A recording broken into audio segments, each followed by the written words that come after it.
Mermonia's idea of crisis awareness.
There's something in the air.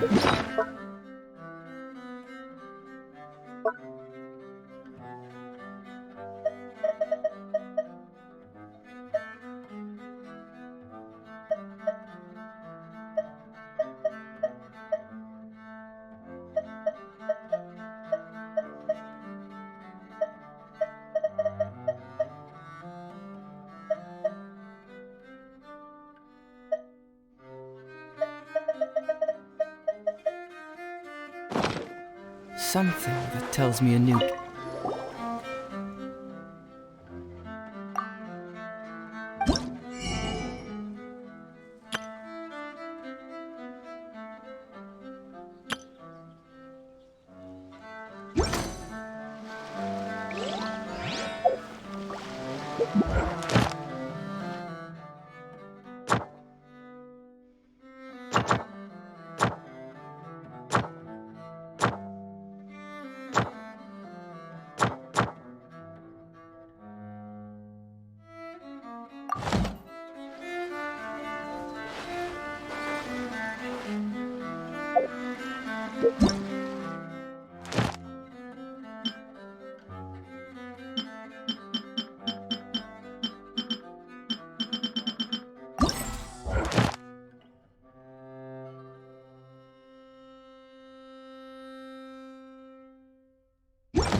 Doing detective work means you...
See?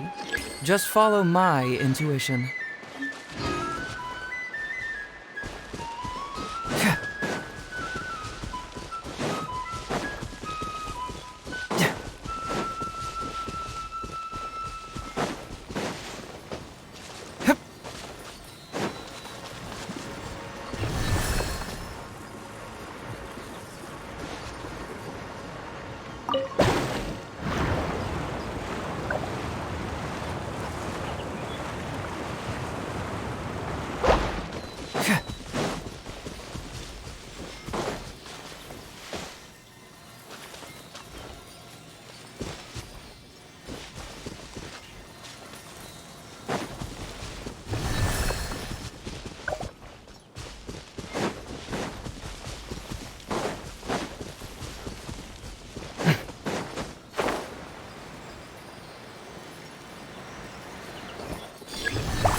Wind blade!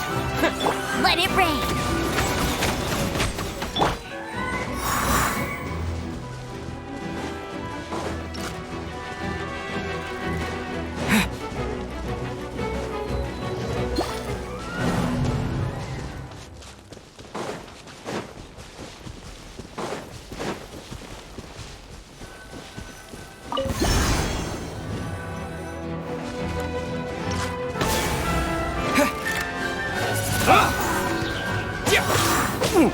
Freeze!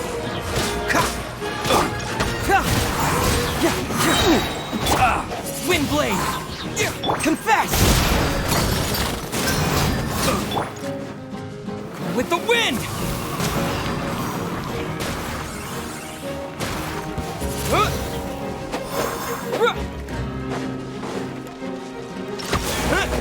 Dodge this! Oh, so sorry. Wind blade!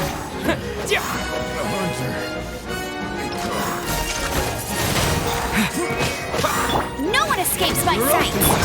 Fracture! You're open! Disappear! Becomes the hunted. Wind blade! Cyclone! Cool it!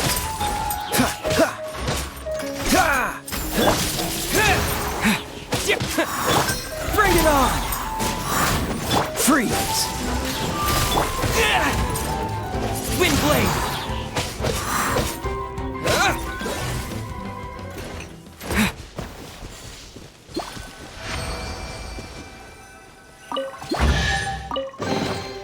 Is this an answer from this world?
ensure your safety.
It's finally time to meet up with everyone. Paimon even dreamt of making the film last night. If Paimon remembers right, we're meeting at Hotel de Boer. Let's get going!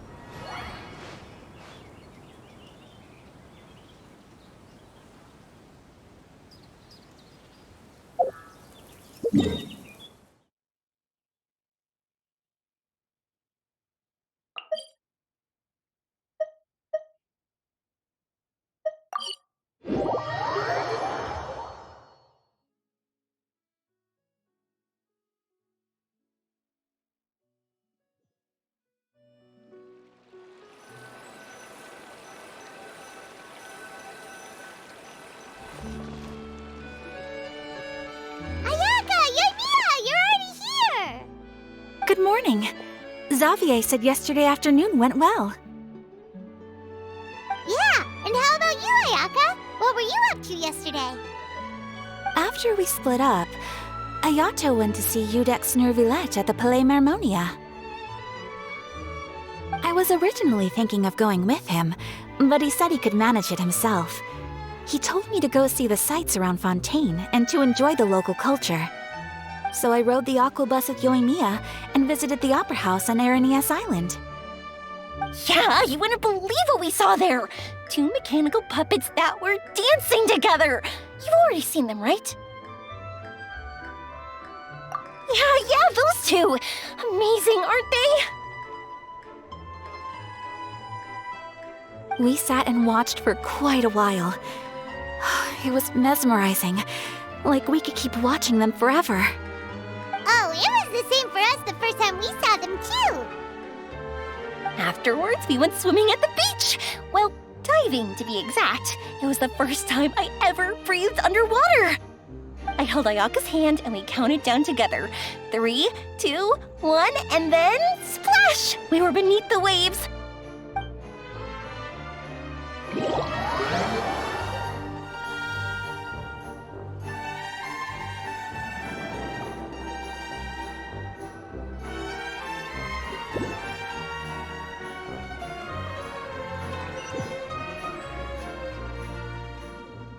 At first, I didn't dare to open my mouth. But once I couldn't hold my breath any longer, I decided to take a big breath in. Turns out the water wasn't as salty as I imagined. It didn't really taste like anything at all. Before I knew it, I was breathing like normal down there. It was an amazing feeling. Ayaka said I was too nervous and needed to loosen my grip. She got used to everything way faster than I did. I knew that the Traveler could do it, so I had no doubt we could do it too. That helped me feel at ease as soon as we dove in. The underwater world in Fontaine truly is beautiful. I love seeing the romaritime flowers blossoming underwater, like little candles lighting up the streets at night. Yeah, and there were so many creatures that we've never seen in Inazuma. Like those fish that shimmer like a sword blade. Whoosh! Oh, and those big fish that call when they see people. Ooh. Oh, you mean Hunter's Rays and Blubber Beasts! I just love the name Blubber Beast. Just wait till Pops and the others hear about this. They probably won't believe a word I say.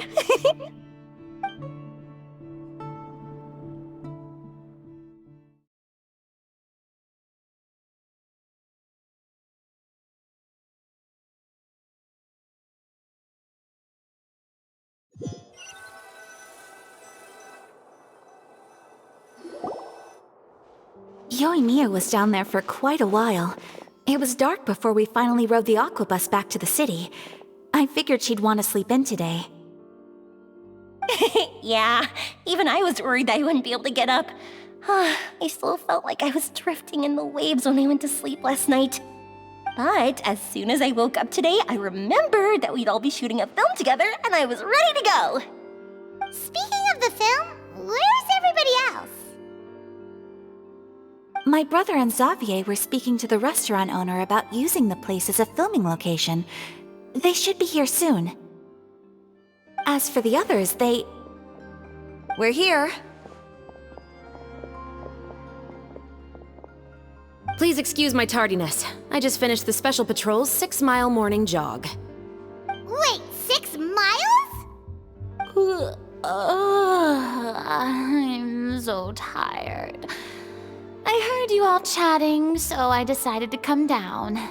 I sure could use some of that endless energy everyone else has.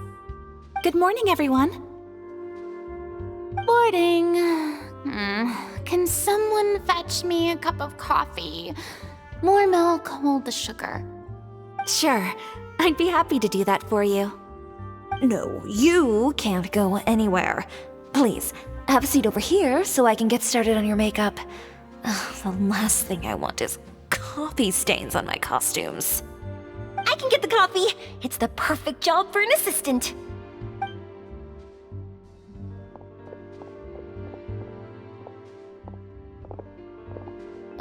So much energy.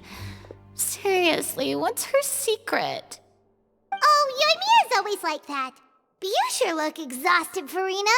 It's because you're not used to waking up so early, huh? Of course not.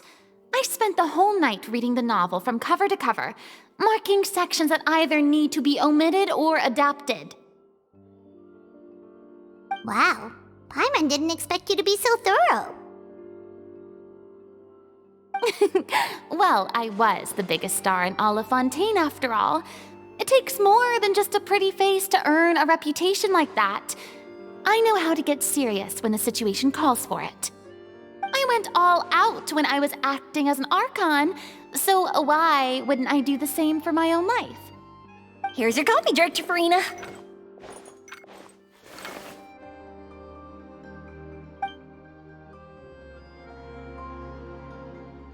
Oh, thank you.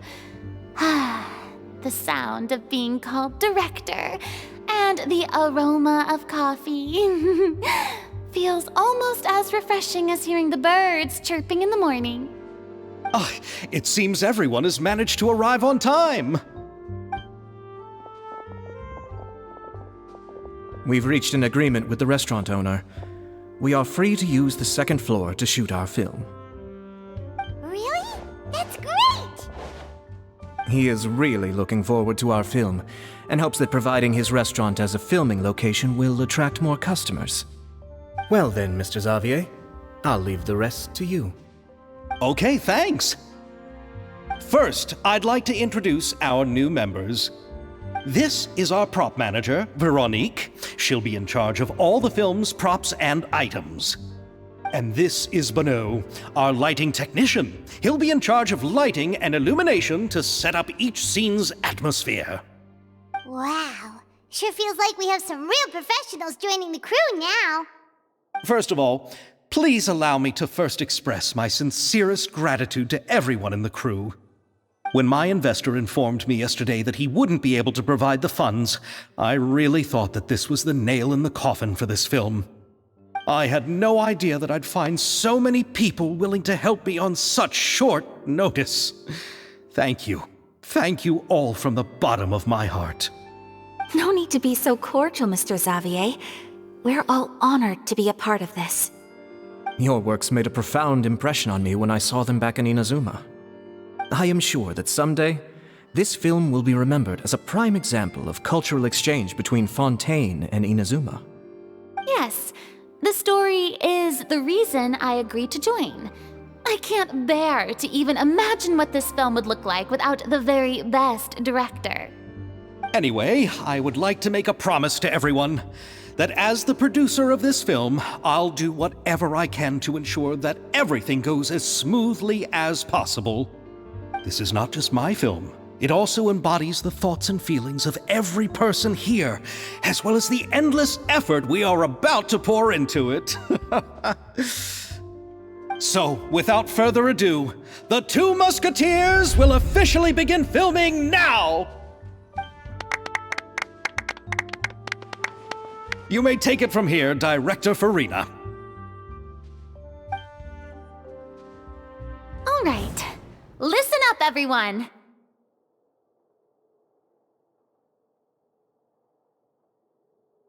The first scene takes place when the two young musketeers are living at the Baron's home, still unaware of all that is about to happen to them. We'll need props and lighting to set the scene. Our lead actors can go get their makeup done, and extras, please take this time to go over your positions. Whoa. Seems Farina's really kicking things into gear as the director. Is everyone clear? I don't want anyone traipsing around the set like umbrella finches. All right, cameras will start rolling as soon as the set is ready. Let's make a film that'll make some serious waves in Fontaine. Not the kind of waves that drown people. I mean, the good kind of waves. Seems like she's still a bit traumatized by that. Anyway, let's go see if there's anything we can do to help.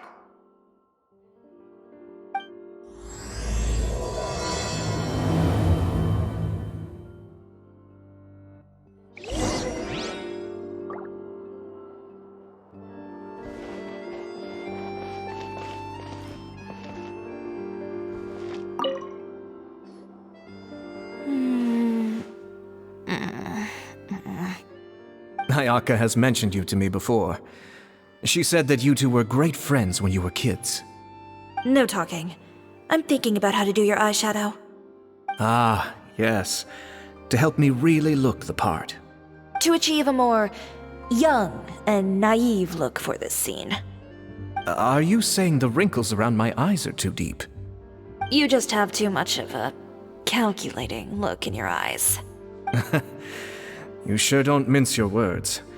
It seems you really haven't changed much. Quiet.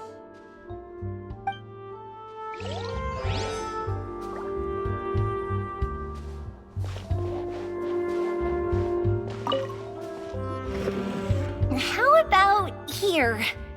A little more to the left. You got it. Hey, Yoimiya, do you need a hand? No, I'm fine. You know, doing the lighting is kind of like designing a fireworks show. It's interesting to imagine what kind of atmosphere the lights will create. I heard that the Traveler will be operating the camera and Paimon will be the clapper loader, right? Those roles are just perfect for the two of you. Really? Is that because it'll be easy for Paimon to hold the clapperboard while flying? Well, sure, there's that, but that's not exactly what I meant. I just think that after all your journeys together, you two must have developed a super close bond and just naturally know how to work with each other. If I'm not mistaken, the director will want the cameras rolling as soon as the clapperboard goes clack.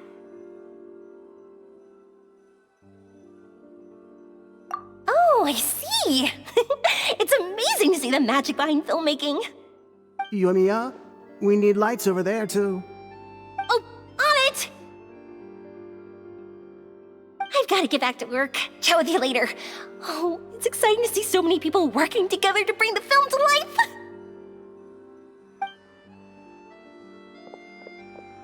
Seems like Yoimiya's really getting into it. But she was right. We do have a super close bond, don't we?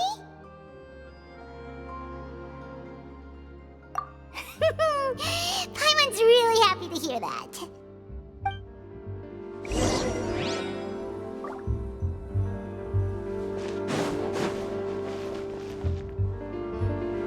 So, this is a real musket? No, it's just a prop weapon. Not bad. Have you seen a real musket before? Only in books and newspapers. I made this one based on the relative shape and proportions I saw in reference images. When we're filming, some special gunpowder will be applied around the muzzle, which will help create the flash and smoke effects of a real gun being fired. Which means it'll be up to the actors to portray the recoil. That's right. The sound effects for gunshots will also be added in post-production. Thank you, Veronique. I think I know where to start now. However, the musket's gears and firing pin could still use some work. Adding some wear on the metallic components will make them appear more realistic. Also, be sure to rub the muskets with some oil each time before we start shooting. That'll give the impression that the firearms have been well maintenanced. Good point. You seem to know a lot, Miss Chevres. I assume you use these types of firearms on a regular basis?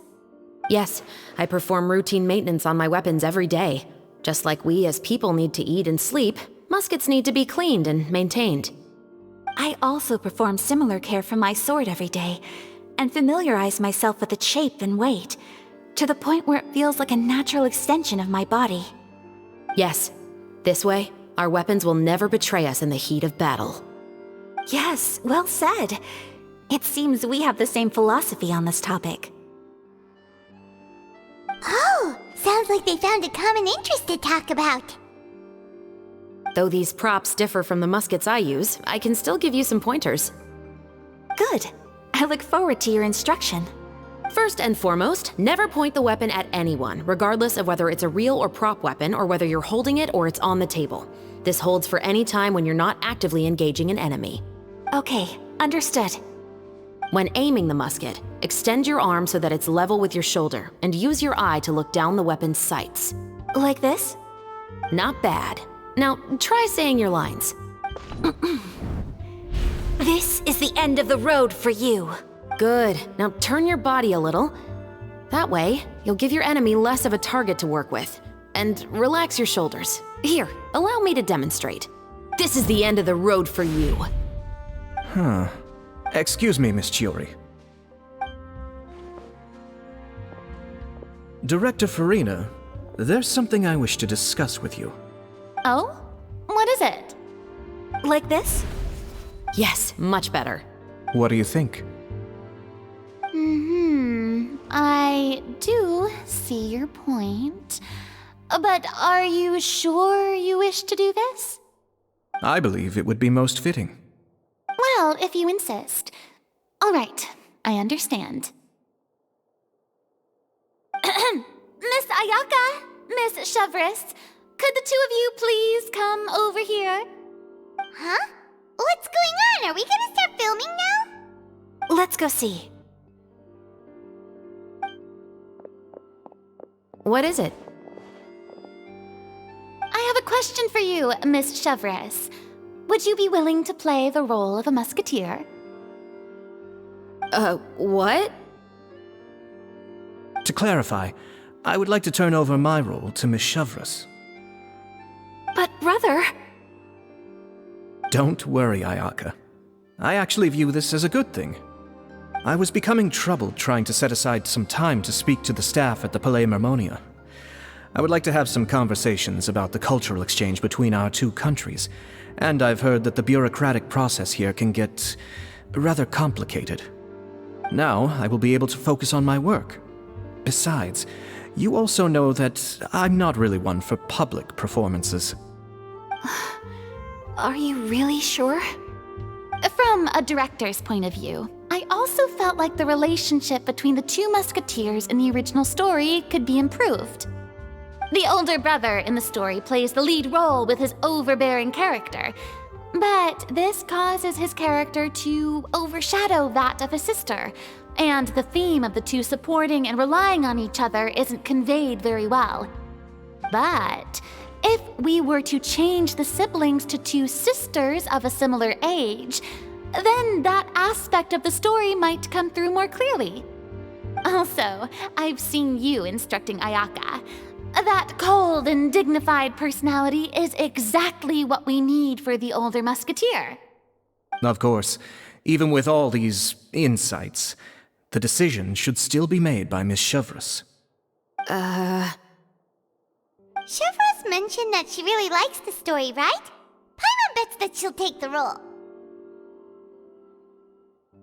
All right, I'll take the role. Good. It's decided then. I'll get started on making edits to the script. We'll also need to make some immediate adjustments to the lighting, props, and costumes. I have a feeling that our adaptation will be even better than the original story. You're doing a great favor for me, Miss Chevreuse. You have my gratitude. Don't mention it. I like this character, so if anything, I should be the one thanking you.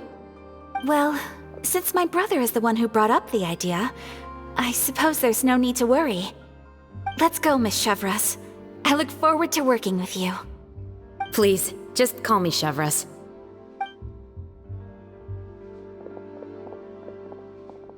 Seems like you're really going out of your way to solve the problem I was having with your makeup. Surely you jest, Chiori. I assure you that I was mostly motivated by a desire to spend more time on formal business. Oh, come on. You really think I'd buy that? According to what I've heard from Ayaka, her brother is someone who can juggle 10 different matters at the same time. I'm sure you have other reasons for backing out. Perhaps. Ayaka always said she wanted to go out and see more of the world, just like the Traveler. But I feel that she needs not only to see other nations, but also to make some different kinds of friends. I think it would be harder for her to make new connections with me constantly by her side. I would like to give her some space. Alright, go on. Spoil her some more. Ayato! It's too bad you're stepping down from the role. Paimon really wanted to see you act as a musketeer.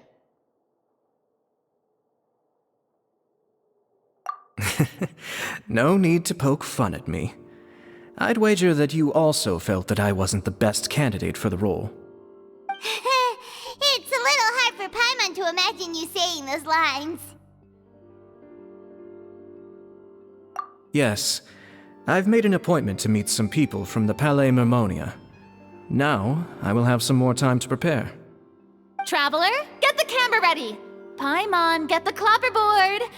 Actors, to your positions.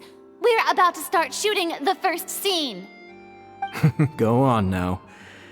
And please take good care of Ayaka. Yep, don't worry. Thank you. I look forward to seeing the film when it's finished.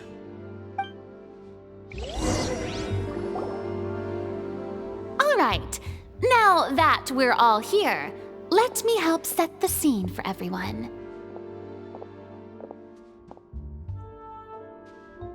The first scene takes place when our two main characters are still living at the Baron's estate. They've been ostracized and verbally abused by others in the household, but they still have no idea why. We want to capture how naive and innocent they are despite their pain. Chevreuse will be playing the role of the older sister, Tulip, and Ayaka will be the younger sister, Iris. Be sure to get close-ups of the main characters at the right moment. Silence on the set! Lights! Camera! Action! Let's go! Tulip, Mother's been out for quite a while now. Perhaps she went to pick some flowers on the way home. You know how she loves flowers. Iris, Tulip, I'm home. Mother! You were out for so long, we were beginning to worry about you. I'm sorry, but I'm back now, safe and sound. Here, I brought your favorite treat, apple turnovers. Mother, what are those bruises on your hand? Huh? What bruises? Oh, I must have bumped into something while I was working yesterday. But I didn't notice them this morning. Then perhaps they're from when I accidentally tripped when I was out just now. By the way, did you have fun playing at home? What's the matter, Iris? Well, we've realized that no one really wants to play with us. They even took Iris's doll and spat at us. And they even called us names. They said we were... Shh! It's all right, don't worry. Girls, listen to me. It doesn't matter what anyone says. Don't listen to them. No one can define you with such words. You both have wonderful lives ahead of you. Just like your names. You will both blossom like beautiful flowers. Maybe your time to blossom hasn't quite come yet, but one day, you two will bloom more beautifully than anything else.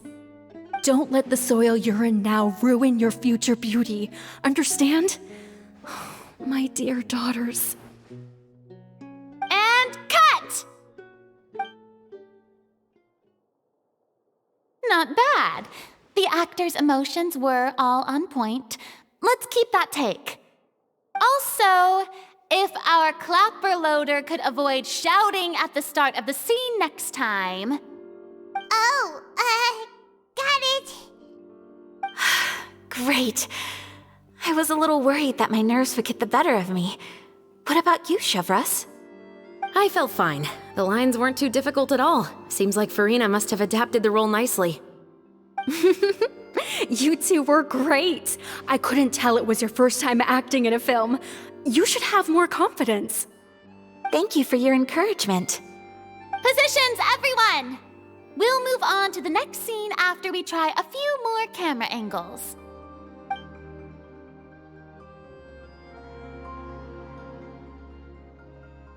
This scene is when our two characters return home, only to discover their mother has been murdered. Ready? Lights!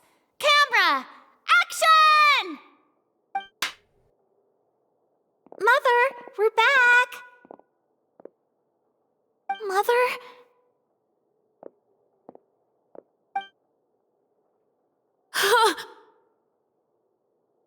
What's wrong, Tulip?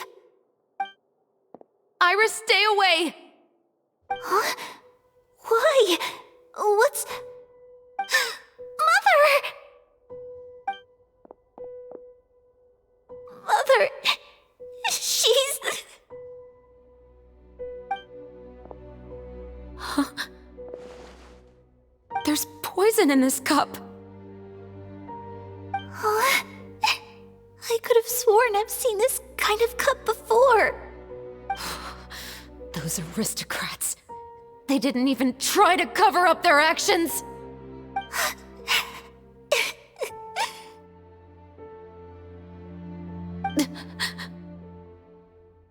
Iris, we need to leave this place. Leave? But now that Mother is gone, where can we even go? Anywhere. All I know is that we can't stay in this house.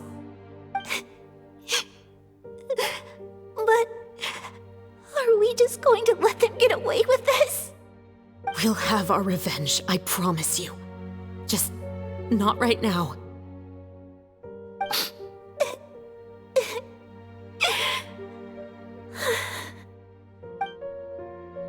Come on, let's go. No, wait. We can't just leave Mother here like this. At least let me leave this rose with her. That's why we went out in the first place. To buy her this flower. All right. Goodbye, Mother. We'll avenge you. Someday. And cut! Beautiful! Great performance! Oh my, you're so amazing, Ayaka! And were those real tears I saw? How did you do it? I was surprised too. Thank you for the kind compliments. Actually, as soon as Director Farina said action, I told myself not to think about anything. I just felt the weight of the moment and became the character. It's quite similar to practicing the art of the sword. You clear your mind and focus only on what's happening in front of you. Ayaka's performance was amazing. Have I discovered an acting prodigy? Pipe down, everyone! We need to move on to the next scene!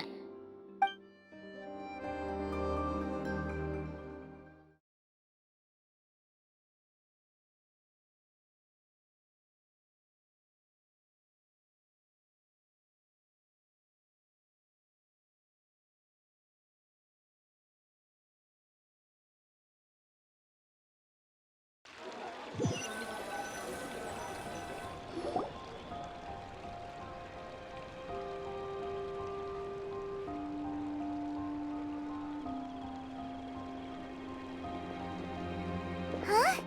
Are we done already? But Paimon wants to keep playing with the clapperboard. How do you feel, Traveler? Is your arm sore from holding the camera all day? Good work, you two. You too, Shivers. You were quite the actress today. I've read this novel many times before. I have a good grasp of my character's mindset. Anyway, do you remember my request from yesterday? Oh, right! We were having so much fun that Paimon nearly forgot! You have a case where the murders seem really similar to the cases in the novel, right? So, how are they similar exactly? In the story, the main characters grow up to become two musketeers, always using their guns to carry out their revenge. And on each of the victims, they place a rainbow rose as a signal that they've returned. Yes, that's correct. We found rainbow roses just like in the novel. Seems like you're connecting the dots now. Oh, that does sound pretty concerning. Especially after seeing the script today. Oh, now Paimon can't stop wondering what kind of ulterior motive the murderer might have. What do you think, Traveler? You're smart. Paimon wants to hear your thoughts. Good. On behalf of Fontaine's Special Security and Surveillance Patrol, thank you for your dedication to justice. There's no time to lose. We should start investigating right away. Follow me. Huh? Right now? But we just got done filming all day. Paimon's so tired. The most valuable intel always comes after nightfall. They are like small, remote islands in the middle of the sea. If you don't stay vigilant, you will pass right by them in the fog. That's how one of my favorite books always puts it, at least. So, where are we going right now? Let's start by checking out some workshops that sell mechanical components. If the culprit is making their own weapons, it's very likely that they'll visit those sort of places.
Welcome to Le Show's Clockwork Workshop. How can I help you?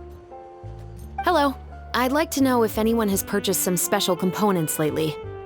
Special components? Sorry, could you be more specific? I mean the kind of components that aren't typically used for clockwork toys, but for firearms. Huh? For firearms? No, we don't sell those sort of things here. Don't misunderstand. I'm not here to cause any trouble. We are merely investigating a case, and we're hoping that you could cooperate. Well, to be completely honest, I'm not even sure what kind of components that would entail. Has anyone ever purchased components here as an individual rather than on behalf of an organization? We have a lot of customers who buy toys, but those who buy components are all regular customers who buy in bulk on behalf of their organization. Is that so? I understand. Thank you for your cooperation. You're welcome. It's the least I can do.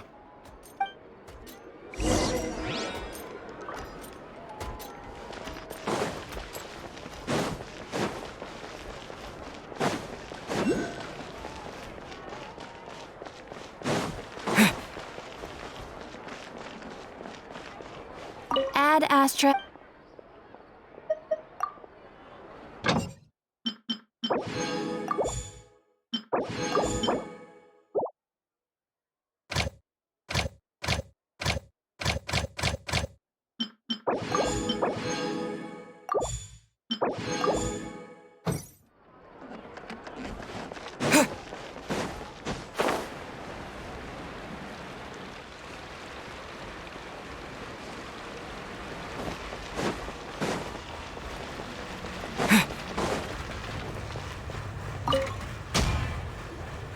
Oh, hey, Chevris.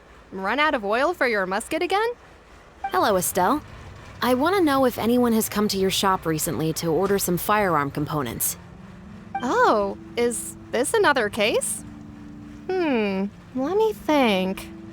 I don't think so. Some people have requested that I make some prop guns for the Fontanelia Film Festival, but I refused all of those requests. Oh? Why's that? Because there's no profit! I only make things here that can do some real heavy lifting.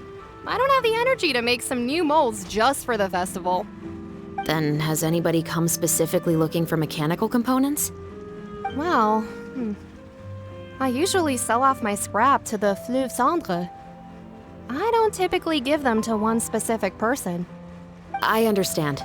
Thanks for your cooperation. Don't mention it. Always happy to have the Musketeers' patronage. Seems like we haven't found any leads to go off yet. Yeah, unfortunately. All right, let's head to Fleuve Cendre next. Huh? Are you sure? People might not be so thrilled to see the captain of the special patrol there.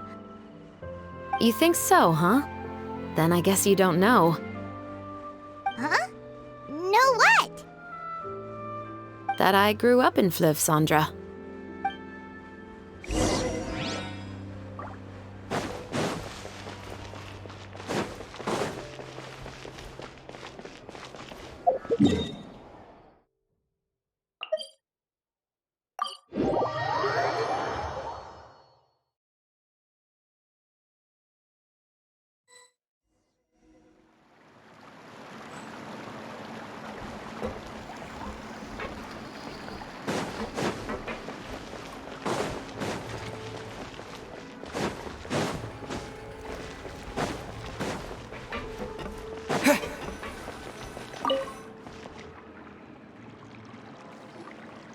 What's all this?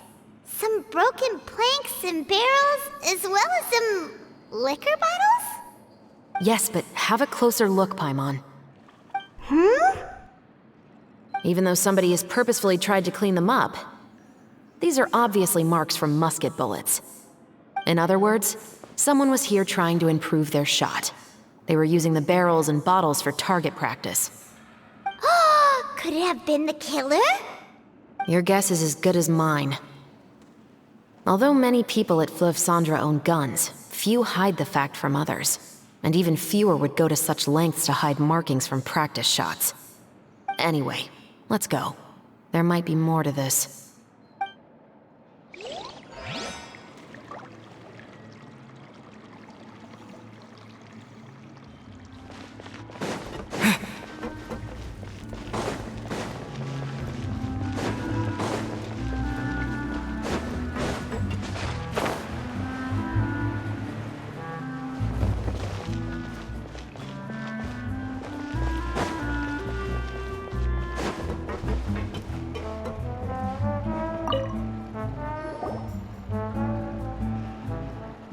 It's been a while, Tetro.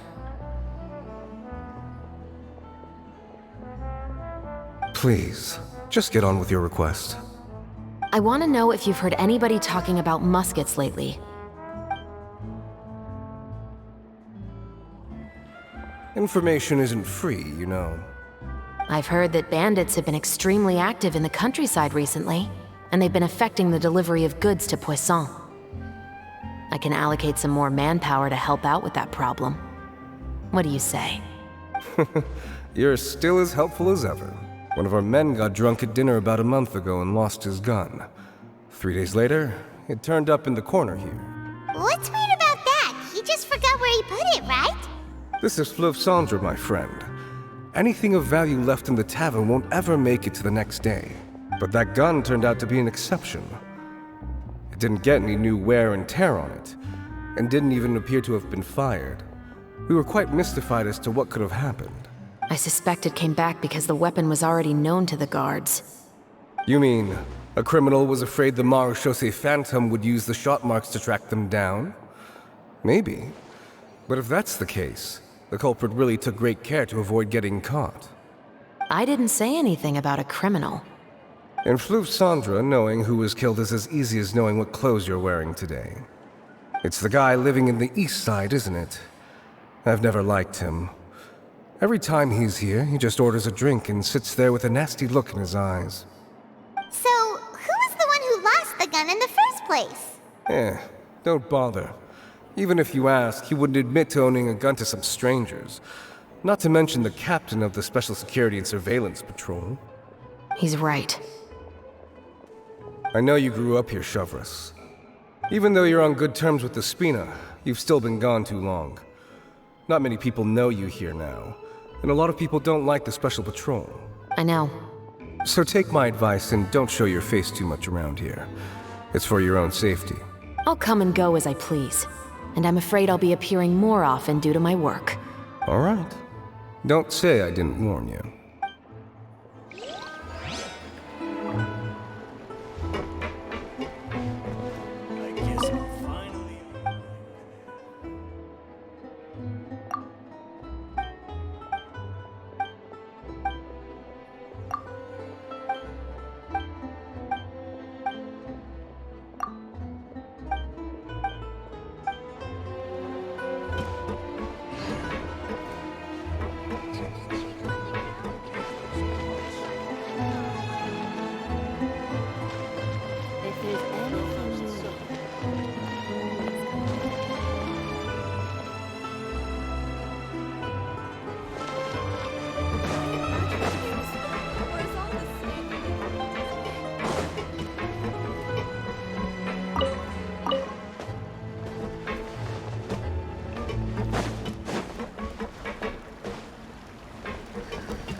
Hello, I'd like to ask some questions. I don't know anything. Don't worry, I'm not here to arrest anybody. You say that now. It's the truth. Here, take this as my guarantee. Wait, did Paimon just see what she thinks she saw? Is the captain of the Special Patrol bribing a citizen? Seems you're different from the other guards. What do you want to know? Have you heard anything related to muskets in Fleuve Cendre lately? Anything at all? Muskets, huh? All I know is that about 2 weeks ago, we started hearing some loud noises at night. So loud that it's been waking me up. Were they gunshots? Possibly. It's hard to tell around here. Someone's house collapsing, a pipe exploding somewhere, it's all the same. But the noises I'm talking about definitely happened after I fell asleep. Do you know where the noises were coming from? I don't remember clearly. Is it that you don't remember, or that you need to think about it some more? You tell me. Then please, think about it some more. She's giving her even more Mora! The noises came from the end of the Southern Waterway. I came out and had a look for myself and I wasn't sleeping well, but I didn't dare get too close. That's all I know. All right, I'll take your word for it. Thanks for the pâte de fruits.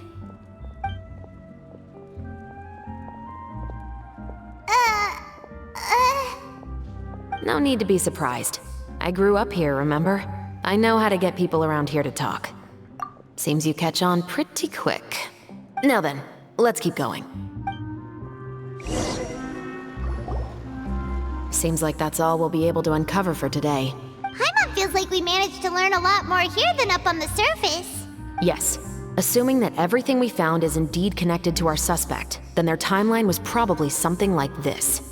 A month ago, our suspect found a gun and took it home to disassemble it. Once he'd figured out its mechanics, he brought it back. In the following weeks, he used some parts to create his own makeshift musket and took it to the Fleuve Cendra for target practice. Then, a few days ago, he found his target and carried out the murder. Once the deed was done, he left a rainbow rose on the body, just like the scene in the novel. That all makes sense to Paimon, but we're still no closer to figuring out the killer's identity. The deceased was a resident of Fleuve Cendra. It's said that he was a poor, solitary man. Yeah, that's also something I'm trying to figure out. If we are indeed following the novel, and there's a story behind the murder, then this murder should be an act of vengeance. But according to our investigation, the deceased didn't have any enemies. He was no saint, but no one's heard of a rival who hated him enough to shoot him dead, much less care to leave a rose on his body. What message is the killer trying to convey, and to whom exactly? We've thoroughly investigated that possibility. He claims to have spent the whole day at the Opera House on the day of the murder, and the staff there have confirmed his account. Okay, so he has an alibi. Not only that, he lacks a credible motive as well. He has a family of his own, and both of his parents are still alive. I've looked into his records. He was adopted at the age of 6, and all the proper procedures were followed. There are also records of him at an orphanage before then. In the story, the mother of the 2 musketeers was murdered after the children turned 10. Of course, he could have changed the children's ages, but I don't want to assume anything without evidence. More importantly, I've also had a chat with him in person.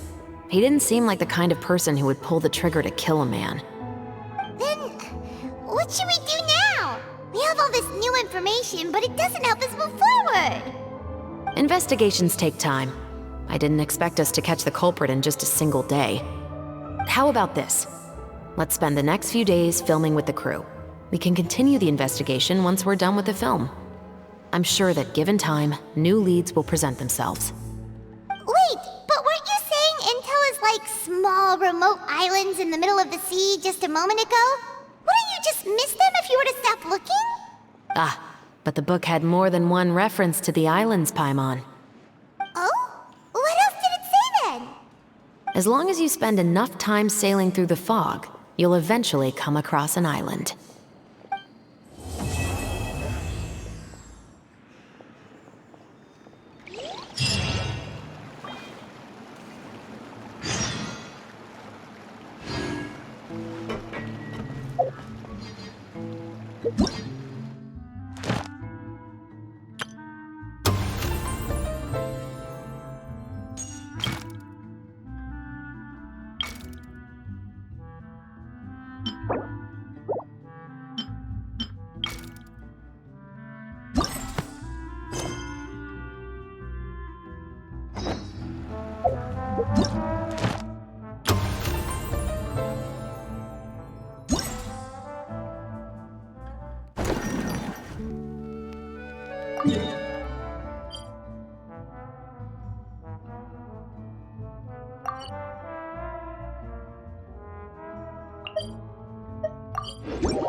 Observe!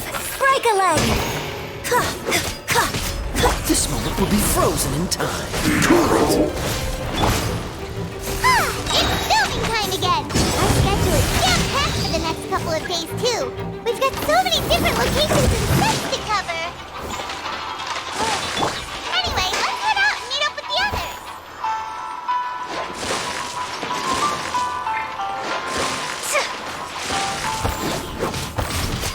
Dodge this! Time for a light shift! With the wind! And leap! Break a leg!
Torn to oblivion! You're toast! Nice and spicy! Freeze! This moment will be frozen in time.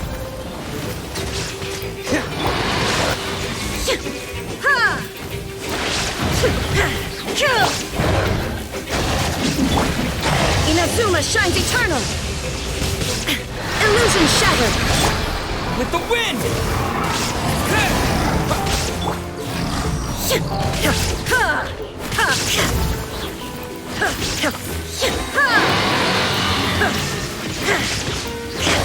Now you shall perish!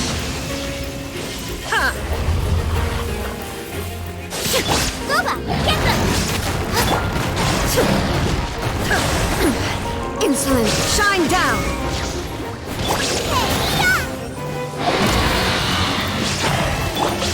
Torn to oblivion! There is no escape!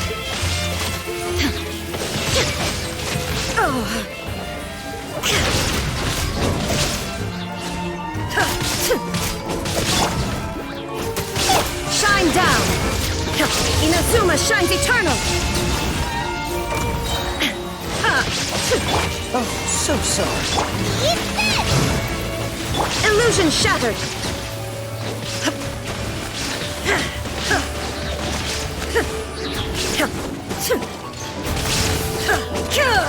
Shine down!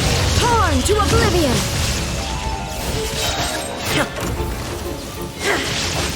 This moment will be frozen in time. There is no escape!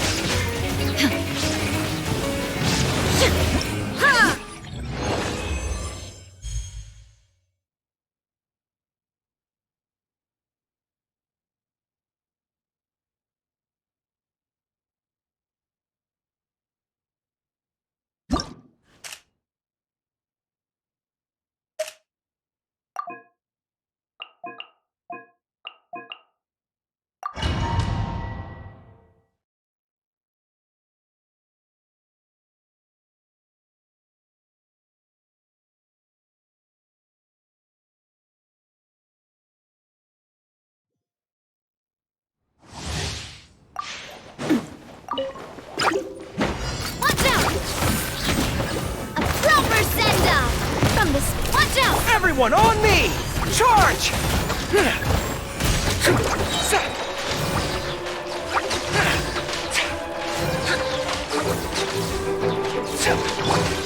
Hey there! Hiya! Watch out! Fall in! Attack! That's... Watch out! Aha! Now! Cha! Press the advantage! Proper send-off! From the Spina with love.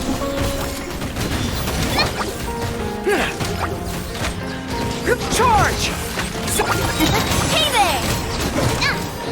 Hiya! Hey there! Fire! Everyone on me! Advance!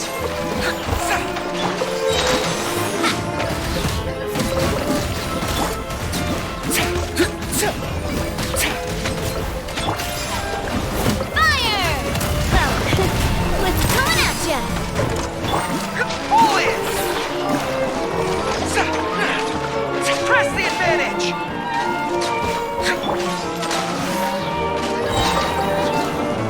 Attack! That's the way.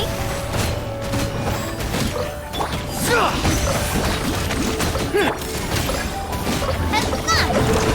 Watch out! Rally! Proper send-off! Hey there! Aha! Now! Now! Head left!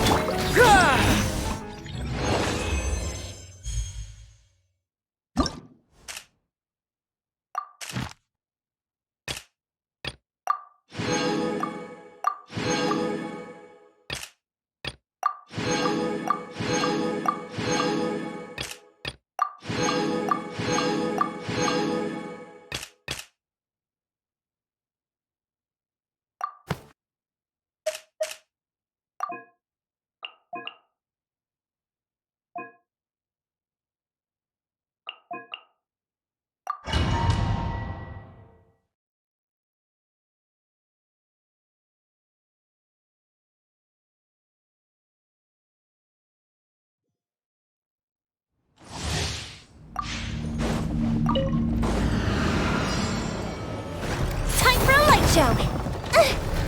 Strike is one.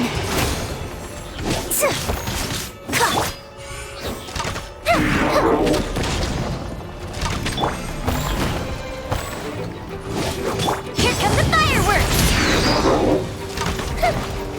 Dodge this! Ah! Don't get frostbite. Your grand finale. Fire hazard.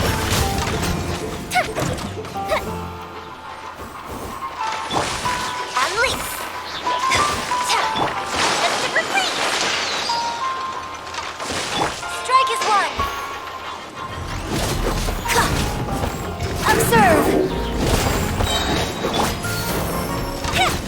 Disappear! Oh, so sorry. Freeze! Break a leg. Observe.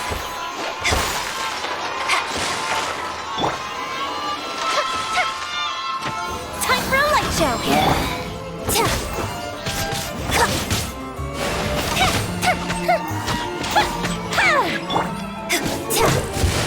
Unleash. Your grand finale.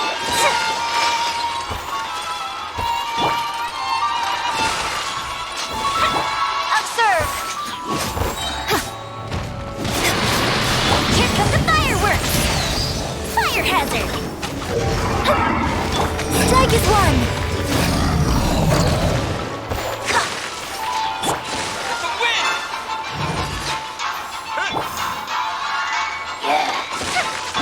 Observe. Your grand finale.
Time to go.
How lame ammonia's I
Look, everyone! We're looking to wrap with our two main ladies today. I can already smell our success. What do you mean, looking to wrap?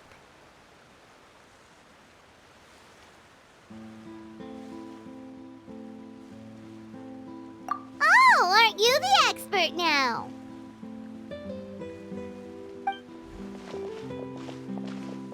This upcoming scene is the two Musketeers' final confrontation with the Baron. There will be quite a bit of action, but no choreography beyond what we've already rehearsed. Anyway, get ready. Lights, camera, action!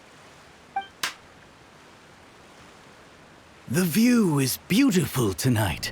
It reminds me of that fateful night 10 years ago. And now that I've said it, I can even make out the faint fragrance of herbal tea in the air. Enough, villain! It's time that you pay for the death of our mother! My dear Iris, have you forgotten your manners? How can you speak like this to your own father?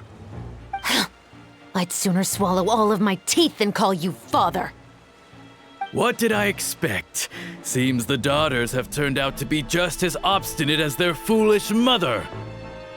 In this world, mora and status is everything. She thought she could blackmail me using her children and force me to grant her recognition and concessions? Ah, how naive can a woman be? Mother never asked a single thing of you. All she wished was for us to live a peaceful life, just like the others. It was you who personally brewed the poison of prejudice and sent Mother to her death.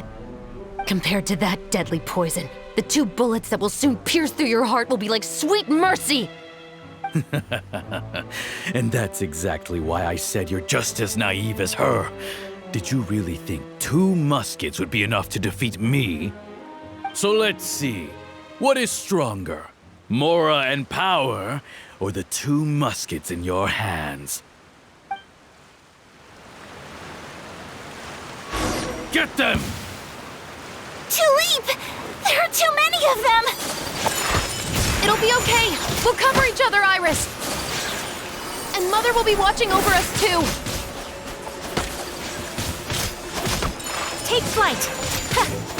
Yeah! Ha! Drop your weapons!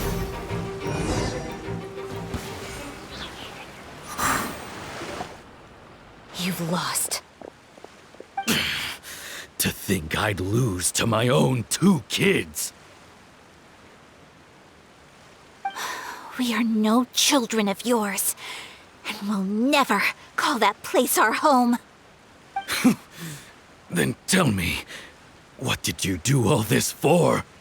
You lost your mother, and will soon kill your father as well. What will you gain in the end, other than sentences for your crimes? We will gain our long-awaited justice.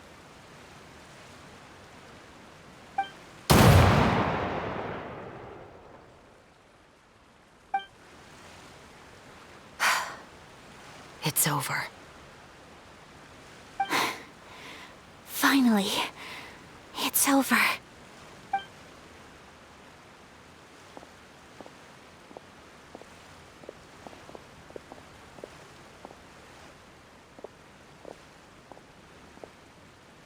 So, where will you go now, Tulip? I'm not too sure, Iris.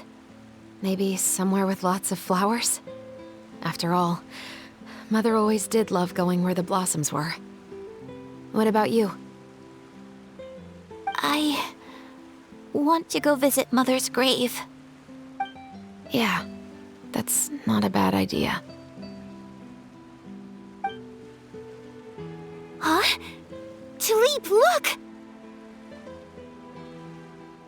What is it? It's Mother's favorite, the rainbow rose. Look, it's blooming again.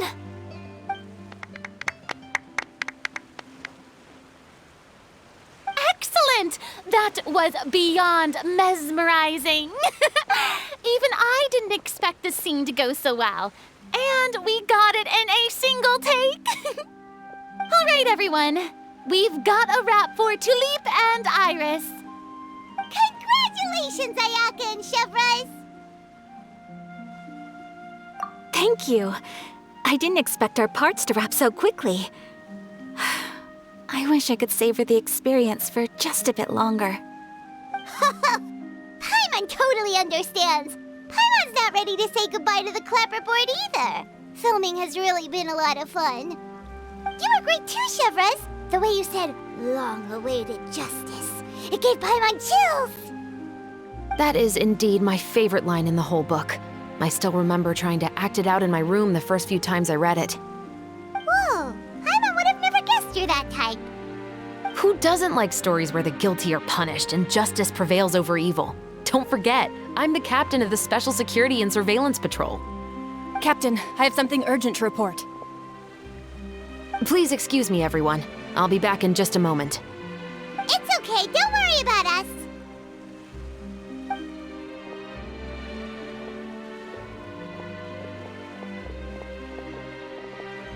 Oh? Was she whisked away by work already? I was just about to tell her how great she did. It seemed like some urgent official business. Then perhaps we should thank the stars that we were able to wrap both of your parts so quickly today.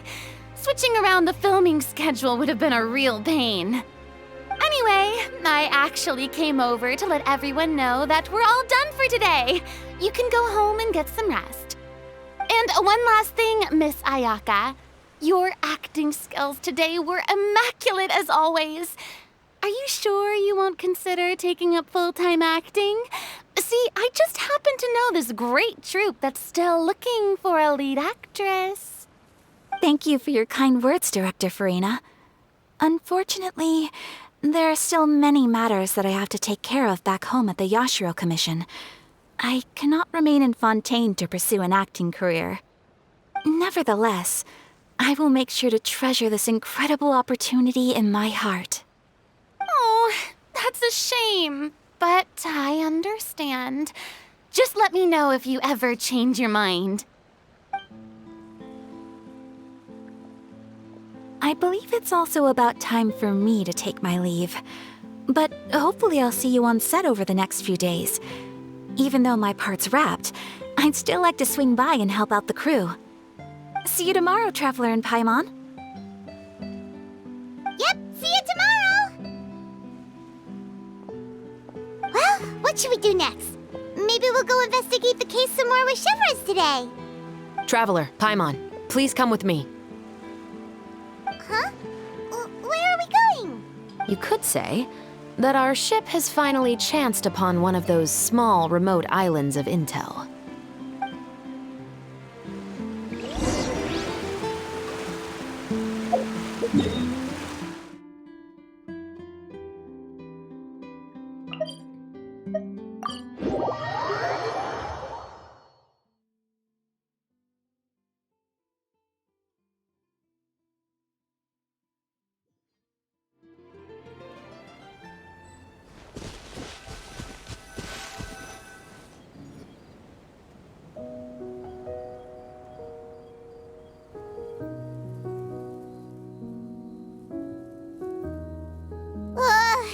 Paimon's exhausted. Paimon definitely didn't expect having to float this far after a full day of filming. So, Chevres, why did you take us here? Affirmative. It wasn't anything conclusive, but it should show us a clear way forward. Have you ever heard of someone by the name of Emily? Oh, you mean that famous perfumer? She's a good friend of mine. She's lent me her aid several times in the past to resolve some difficult cases. After I discovered the rainbow rose at the scene of the murder, I sent it to her. After all, she's probably the foremost expert on flowers and scents in all of Fontaine. And then? There was nothing remarkable about the flower or the trace amounts of soil left on it. But according to Emily, the rainbow rose left by the killer was derived from a very rare cultivar. Huh. Paimon didn't know that there were different varieties of rainbow rose. Paimon just thought they grew everywhere in the wild. Flowers that are deliberately cultivated will always show some different features from those that bloom in the wild. We already knew that the rose left at the scene belonged to a special cultivar, but with Emily's expertise, we were able to pinpoint the place where it was first picked from. Oh, Paimon gets it now. So whoever first planted that rainbow rose was probably the killer. Precisely. And after we checked what we learned against some sales records from the past, we discovered that there's only one person in all of Fontaine who could grow and sell this specific cultivar. Really? And who is it? It's the novelist. But didn't you say he had an alibi? To be clear, I haven't changed my mind about him. I still don't think he was the one who pulled the trigger. However, that doesn't mean the true culprit never visited him at his home or never purchased a rainbow rose from his garden. Whatever the case, we will have to confirm a number of things with him. So you mean the next place we need to go is... Yes, we're going to pay him a visit at his home.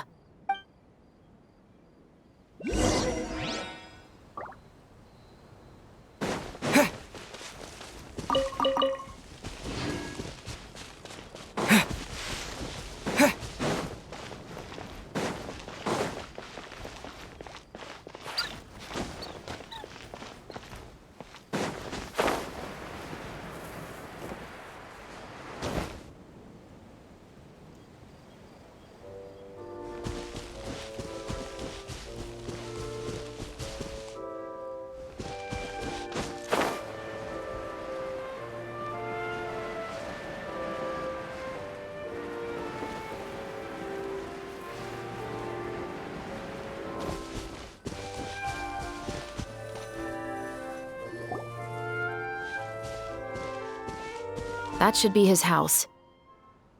There are so many Gardamex stationed around the place. According to what he told me last time we spoke, he hired them so he won't be harassed or disturbed. Huh. So there are a lot of flowers in his garden, but Paimon doesn't think we'll be able to pick one without alerting the Gardamex. Right, which is exactly why I think there has to be a special connection between him and the killer.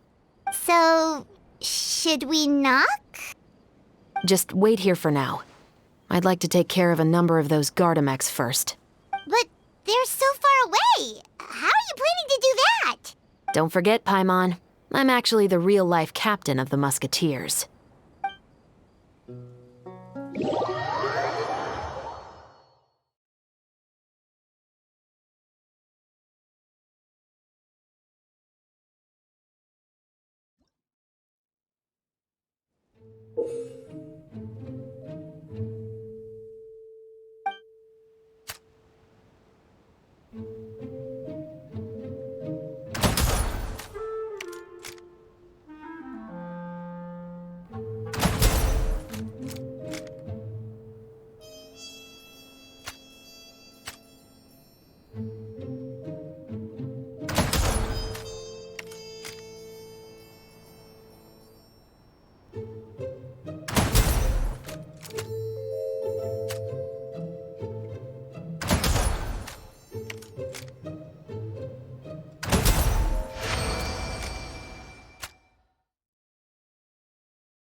All clear. Let's go. Wait! Paimon's a little nervous now that we know he could be the killer. Can we go over our plan of action again? I'll go knock on the door and make sure it's safe inside. Once we're sure that we're in the clear, I'll ask him to come with us for a quick round of questioning at the guard's headquarters. But can't we just arrest him? We still have no evidence that he's the killer, or that he lent the killer any direct aid. Still, it would be appreciated if you could pick a rainbow rose from his garden for me while I'm talking to him. It'll help the Marechaussee Phantom confirm Emily's theory. Sure, no problem. Just be careful, Chevreuse.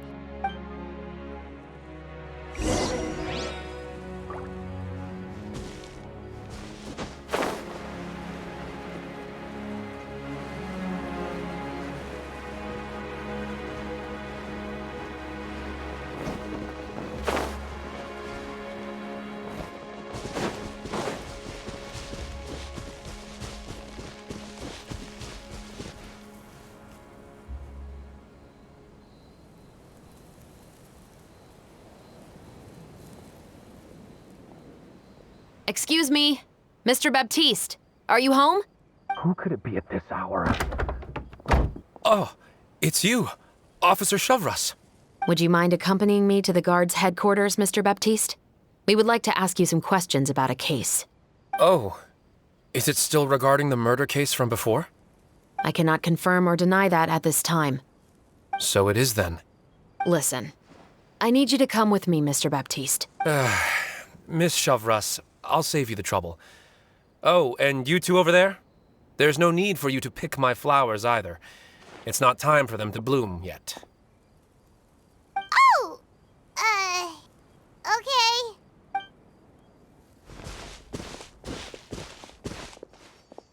By saving me the trouble, you mean... I will confess. I was the killer. Huh? He just admitted he's guilty! Please relax, everyone. I'm not armed. The musket you're looking for has been buried in my backyard. Then it's my responsibility to inform you, Mr. Baptiste, that everything you say right now will be used as evidence for the inevitable trial. Yes, I am perfectly aware of that. I must say, I hate this feeling. Oh? Is it because I confessed? Or because you've been proven wrong? Both, I suppose. For the same reason as the one I wrote out in my novel, of course. I did it to exact revenge. I know you haven't figured out the link between the two of us. Had you done so, I'd have been taken away to the headquarters a long time ago. But that won't stop me from always remembering his grotesque face. After all, he was the one who killed my mother. Your mother is still healthy and well. You know, I was adopted as a child. I was referring to my birth mother. That was never recorded in the orphanage's records. Please forgive a 6-year-old child for concocting some lies to protect himself after watching his mother die right in front of him. So, your novel, it was like a record of your life? No, of course not. It was a work of fiction with many embellished parts. But I am indeed the illegitimate son of a wealthy and influential man who abused his power to murder my mother. That part was 100% real. But the man you killed didn't have a Mora to his name. He was a hired assassin, an irredeemable beast who sank his fangs into a defenseless woman just for a few bags of Mora. But if that's really the truth, you wouldn't be telling us any of this now. You still haven't managed to take revenge against your father, the true mastermind behind it all. I never thought I'd hear that kind of thing from the captain of the Special Security and Surveillance Patrol. I'm simply skeptical about your motives. It's simple, really. I've grown tired of everything and don't want to shoulder this burden anymore. You may have considered me too soft to pull the trigger. Well, as it turns out, you are exactly right. I've become overwhelmed by the aftermath of the murder. So you're going to call a stop to your revenge, just like that? The true mastermind is too rich and too powerful for me. I've accepted that I will never be able to avenge my mother alone. And so what? The characters in your book never gave up? Now, Officer Shavras, I'm the one who has killed a man, aren't I? Are you trying to convince me to commit another crime?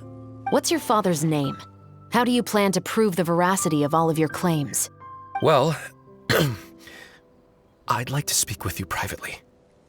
Sure. Why don't we speak privately at the guard's headquarters? No, it has to be here.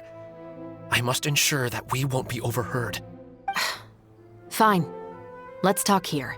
When I said won't be overheard, I meant by anyone. I would like to speak with you and you alone.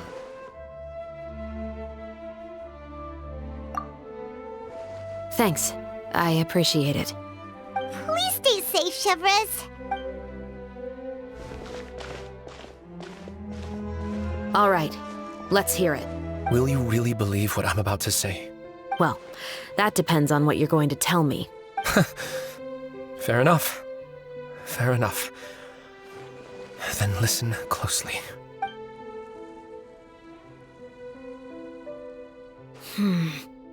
So that's how it's all connected. So, It seems you believe me after all. Do you want me to go public with this?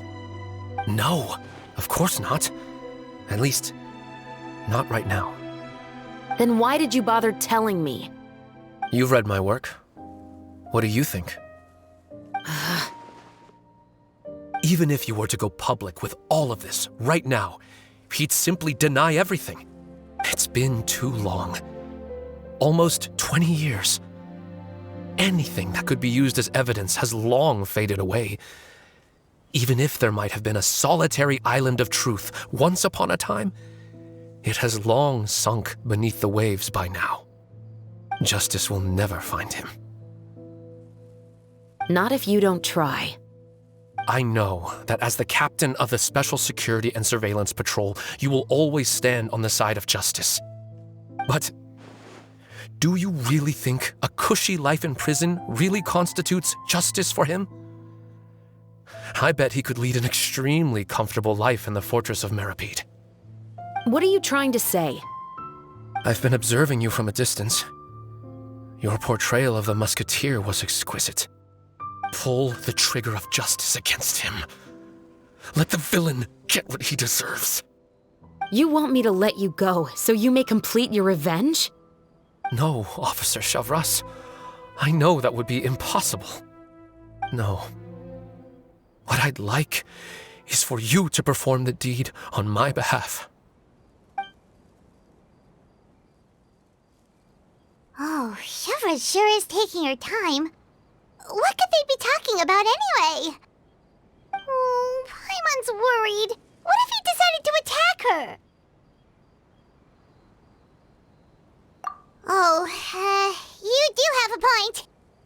Still, do you have any idea who the rich person might be? And why the novelist doesn't want us to hear what he's saying to Chavras?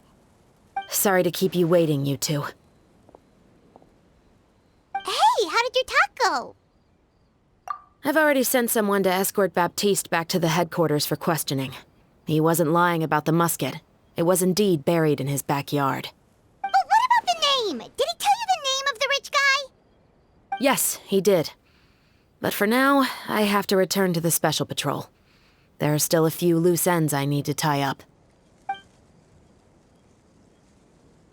I'll probably be quite busy over the next few days, so apologies if you don't see me on set. All right, Paimon understands if you can't tell us everything you know. We'll just keep an eye on the Steambird then. Actually, there's still something else I need your help with.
Here! Confess! This moment will be frozen in time. Cool it! Dodge this!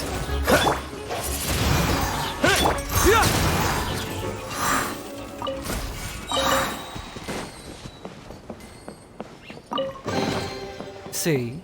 Just follow my intuition.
Windblade!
We haven't seen Chevra since that night at Baptiste's place. Well, guess there's no point in worrying about it now. Let's go join up with the others.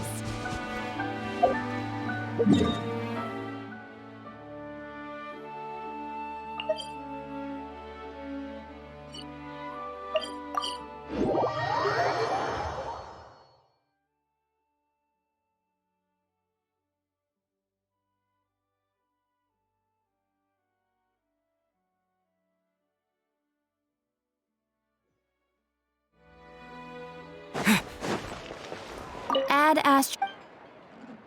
Thank you for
Good morning!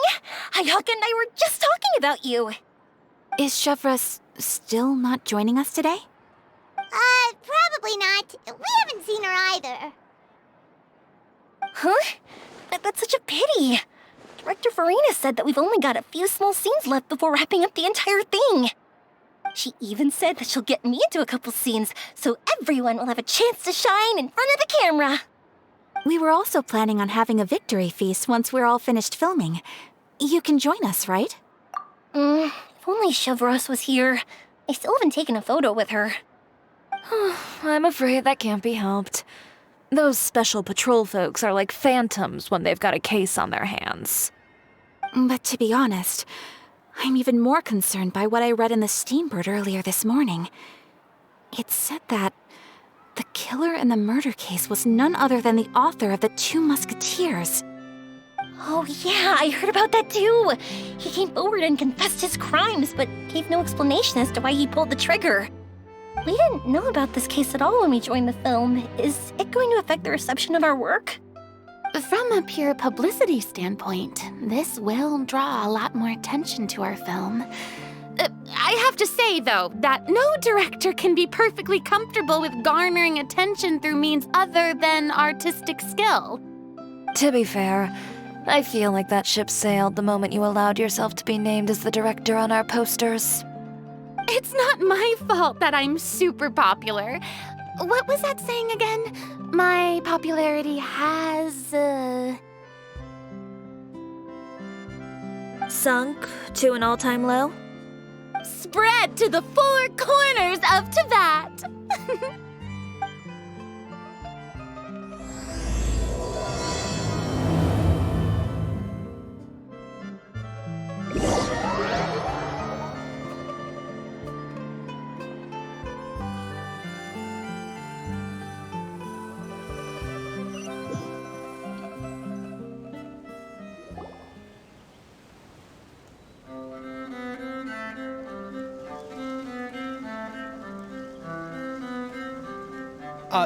Excuse me, everyone. Xavier! Feels like it's been ages since we last saw you. I've been talking non-stop with the Film Association, and I'm absolutely swamped trying to coordinate the film's marketing. So forgive me for not being around more often, but please believe me when I say that I will make sure everyone's hard work gets the exposure it deserves. Oh, seems like you've been fighting your own battles. Yes, that's one way to put it. Oh, and before we begin the final round of filming, please allow me to finally introduce you to the original investor of our film, Mr. Morris. A pleasure to meet you all. Yes, glad to make your acquaintance, Mr. Morris. We've heard about the issues you've encountered with your financial situation, and genuinely hope that things have taken a turn for the better. Oh, well, the situation has indeed improved somewhat. Don't worry, Mr. Morris. Accidents and last-minute challenges happen all the time. There's no need to blame yourself over it. The good news is that we're almost done filming now, and I would even say that this is the best story I've ever seen. Is that so? I see, that's great news. All right, now that we've gotten all the pleasantries out of the way, let's get the show on the road. We'll mostly be filming typical people and scenery from the streets today to improve the sense of environmental ambiance in some parts of the film. Oh, and there'll be a cameo for Mr. Kamisato and Miss Yoimiya as well. They'll be used to show outsider perspectives on the fates of the two musketeers. That's right. Ayato should be here any minute. Excellent! Then let's start with the scenery shots. Camera and clapper loader, you're up. Yep, we'll be ready. Remember, all we need are some wide zoom shots of the streets. If you happen to find some particularly lovely patches of flowers and grass, feel free to grab some close-ups of those as well. Ready? Lights! Camera! Action! Okay, now move the camera slowly. Try to focus on that. What's wrong? Just adjust the focal length a bit. Something the matter? Huh? But wasn't it working fine for all the days before? Veronique, can we try a different camera? No problem. How about this one? All right, let's give it another try. Lights! Camera! Action!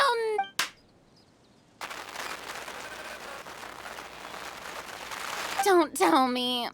This one is broken too? Veronique, do we have any other spare ones we can use? I'm afraid we only brought these two today. What? Then go find a workshop to get them repaired right away. Oh, and you too, Bono. Go find our spare camera in the warehouse and bring it back to the set. On it. Greetings, everyone.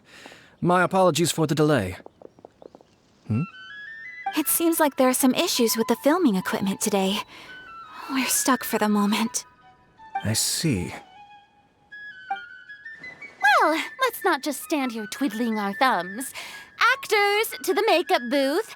We'll start on the next scene as soon as we get a working camera. The people at the workshop told me that the part which holds the lens in place seemed to have fallen off. That's super strange. It was perfectly fine just yesterday. Well, no time to dwell on that now. Let's get back to filming. Ahem! Quiet on set! Places, everyone! Lights! Camera! Action! By the way, have you heard about that recent murder case? Yes, I have.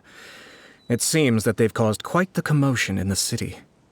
I heard that the chief of the guards is so mad about not catching the culprit that he's about to explode. Oh? I find that quite hard to imagine, considering how he already looks most days. Director, we have a problem. Oh, we're in the middle of a take! Couldn't you wait until we wrapped up this scene? No, Director, our film, all the finalized film that we've been keeping in the case has disappeared. Oh, wait, what did you say? Mr. Bono, please take me to where the film was kept right away. I'm coming too. No, Yoimiya, you have to stay here. Oh. Okay, listen up.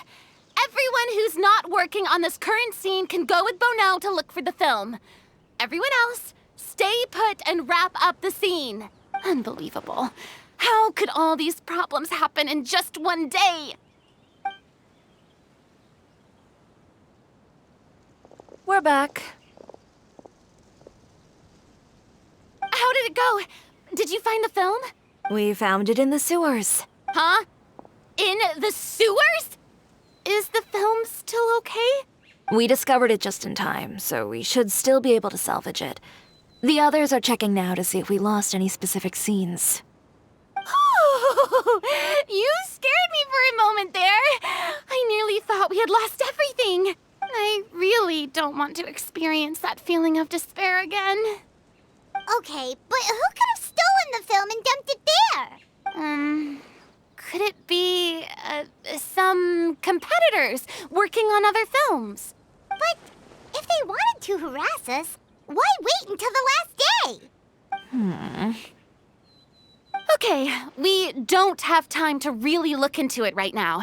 Let's strike while the iron is still hot and wrap this thing up once and for all. Yeah, let's finish it.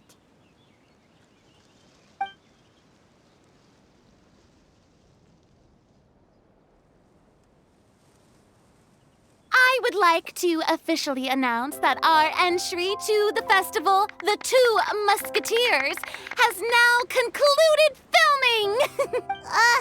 Paimon is spent. It's so late already. Even though the filming process proved to be extremely challenging, everyone provided valuable and unique contributions to the final product. Thank you all for your dedication and support. And just like Director Farina, I would also like to extend my most heartfelt thanks to all of you. Really, you've all helped me so much.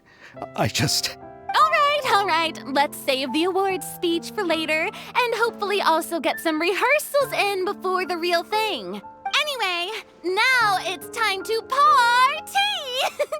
Let's all make our way to the beach and have a celebration feast so loud and fun that even the blubber beast will want in.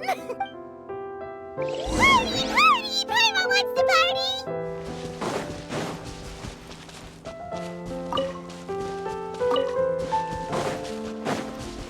Whoa, this place is hopping. Everyone's finally getting to relax after wrapping up the film. Hey, Ayato! How's your work been going? Everything went rather smoothly. Thank you for your concern. Ayato told me that we've already confirmed the dates for some Inazuma Fontaine cultural exchange events. So the next time we visit, we'll be doing so in our capacities as the representatives of the Yashiro Commission. Oh, that's great! Then maybe Paimon will be able to find Fontaine detective novels in Inazuma from now on! Oh, wait. Wouldn't Yaimiko get upset if that happens? That would be stealing some of her business. You've got a point. She's always complaining that light novels have become bland and too predictable after all. The cultural exchange won't only feature literatures of both nations, of course. We have also made plans for cross-cultural engagements in the fields of gourmet cuisine, toy making, and artisan craftsmanship. Whoa! Paimon's getting super excited now! When the time comes, be sure to visit and participate in all the events.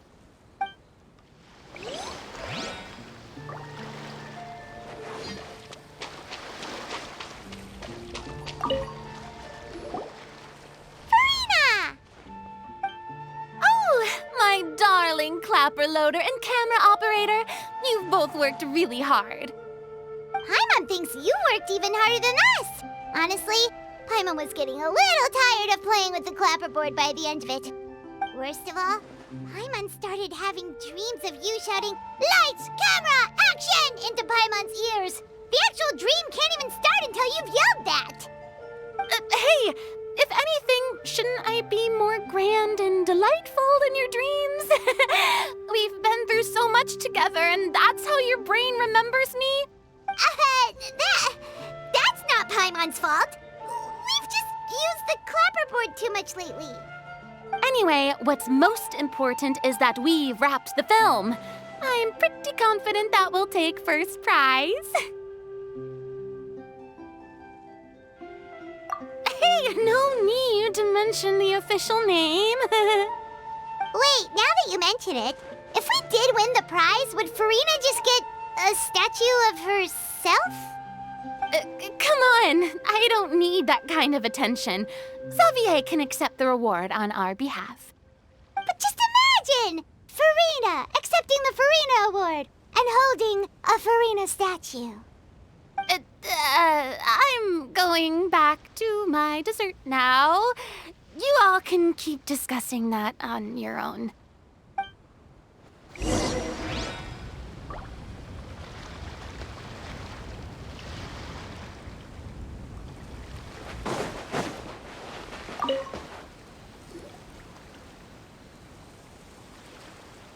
Chiori!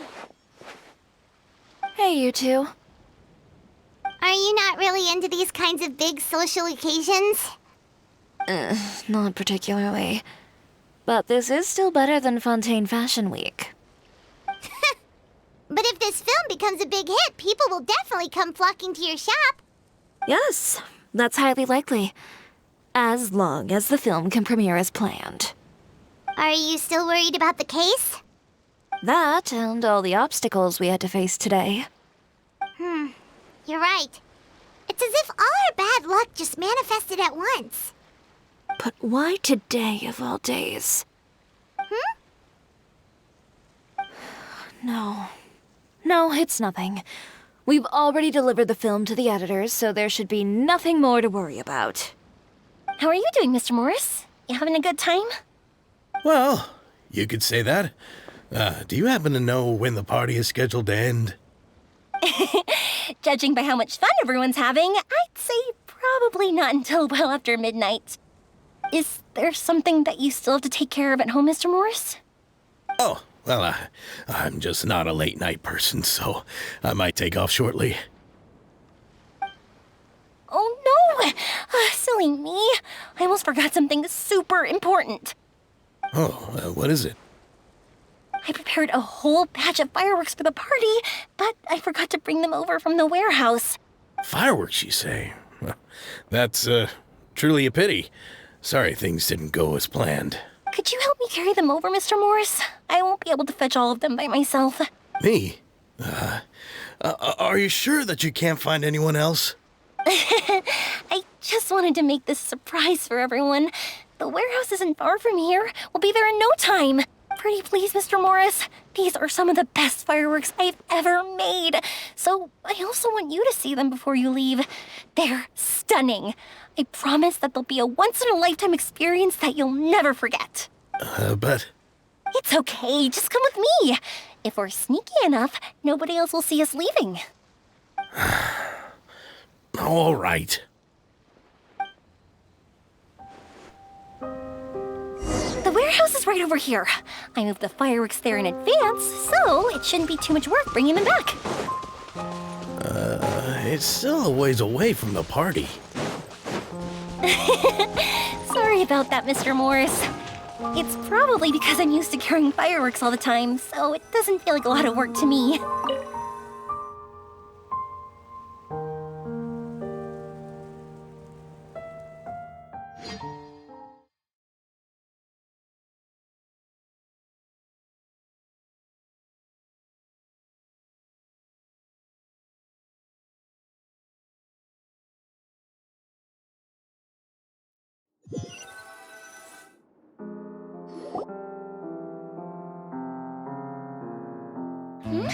It's dark in here. Wait here, Mr. Morris. I think the light switch should be somewhere over here. Why did I have to get roped into this? What was that?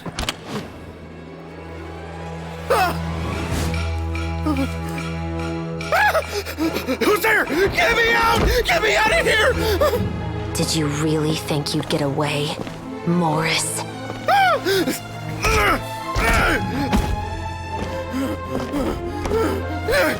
You've got the wrong guy. It wasn't me. I'm not the killer. You know, Eliza died a far more heroic death than this. She fought your assassin to the end, to save the children she had hidden beneath the floorboards.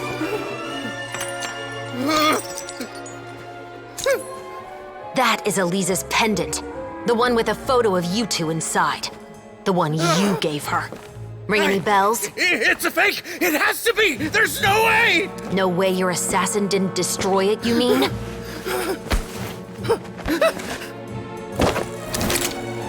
Did you ever love her, Morris? Or was killing her always the plan? No, please. Listen to me. I told Eliza to keep us a secret. I paid her plenty for her silence. I never thought she'd keep the child. Everything was gonna come out, and I had no choice. She'd force my hand. No! I'm begging you. I have money. Just name your price, please. You can keep your Mora, and you can go to hell.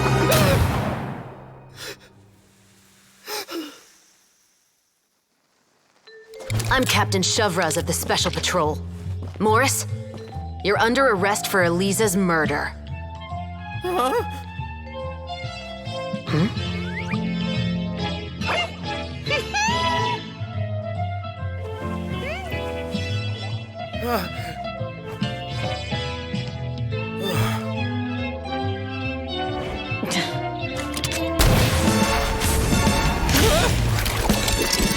You're under arrest too, prop manager Veronique.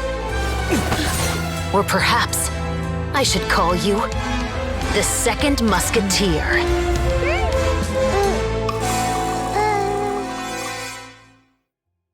Wait, what's going on? This wasn't in the script. Drop the gun, Veronique. Why? Why would you keep me from exacting revenge on this heartless monster? Drop your weapon.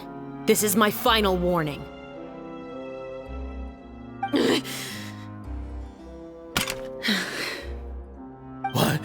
What is going on? Do I have to spell it out for you, Morris? Everything that took place just now was staged to get you to confess the truth. But this last part is all improv, of course. Shivers, you told us you wanted us to help you stage a play. You never said anything about the Second Musketeer. It's because even I had no way to confirm my theory until now. Thank you for your performance, Yoimiya. Could I trouble you to go and bring in the other Special Patrol members? They should be on standby just outside. Oh, and please tell the other cast members not to worry about us. We'll be rejoining them shortly. On it!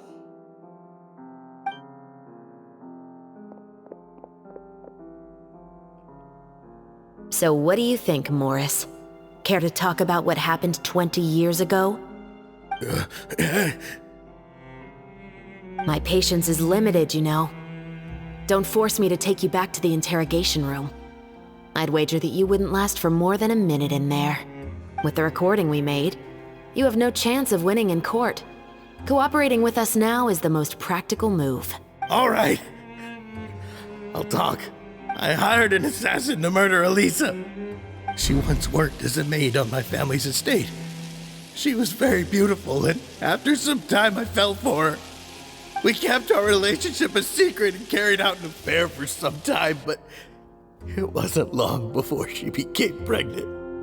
And if my parents ever found out, they would have stripped me of my inheritance and status, driven me out of my home. I also didn't expect Elisa to insist on bringing the pregnancy to term. She even asked me to leave my family and travel far, far away with her. She believed that you were truly in love with her. I didn't have a choice. I gave her a large sum of mora, told her to leave the family and to get rid of the baby. But then years later, she sent me a letter. There were photos of 2 children, and she even asked if I could find some time to visit them. Huh? 2 children? Paimon thought Baptiste was the only... you mean... Even if she had the children against your will, you could have just ignored the letter entirely. Why kill her? I had just gotten engaged to be married to an heiress from another wealthy family. So if anyone were to find out about Elisa, my life would be completely ruined. I didn't have a choice. No, you always had a choice. You just made the wrong choice. Again. Do you know how it feels to watch your mother be killed right in front of you?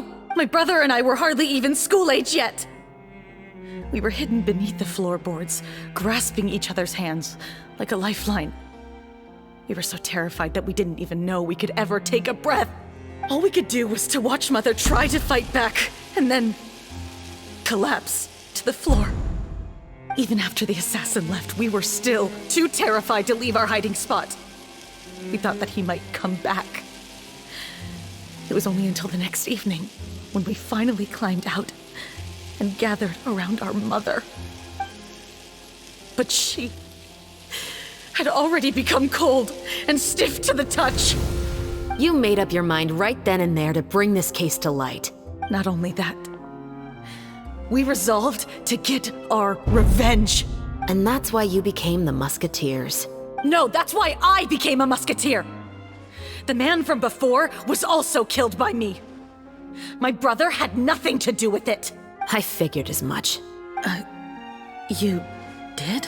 I once told these two that he didn't look like a killer to me. His confession from that night also rubbed me the wrong way.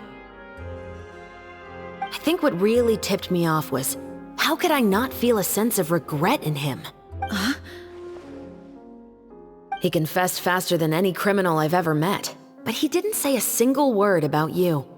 He insisted that he was the sole perpetrator in the case. But after the questioning ended, I disassembled the musket we dug up from his backyard, put it in front of him, and told him to reassemble it. Wanna guess how far he got?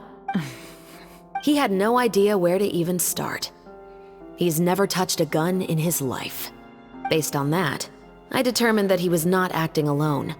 He only surrendered himself to draw our attention and create a moment of opportunity for his partner. So, I decided to play along. And as expected, the second musketeer followed us without hesitation once she saw Morris get separated from the rest of the cast. Besides, why else would he call the novel The Two Musketeers? But how did you know it was Veronique? I figured it out the moment Baptiste told me his father's name. That so-called financial crisis was all just a ruse. He just wanted to sign up as the investor and then leave the film without any source of funding.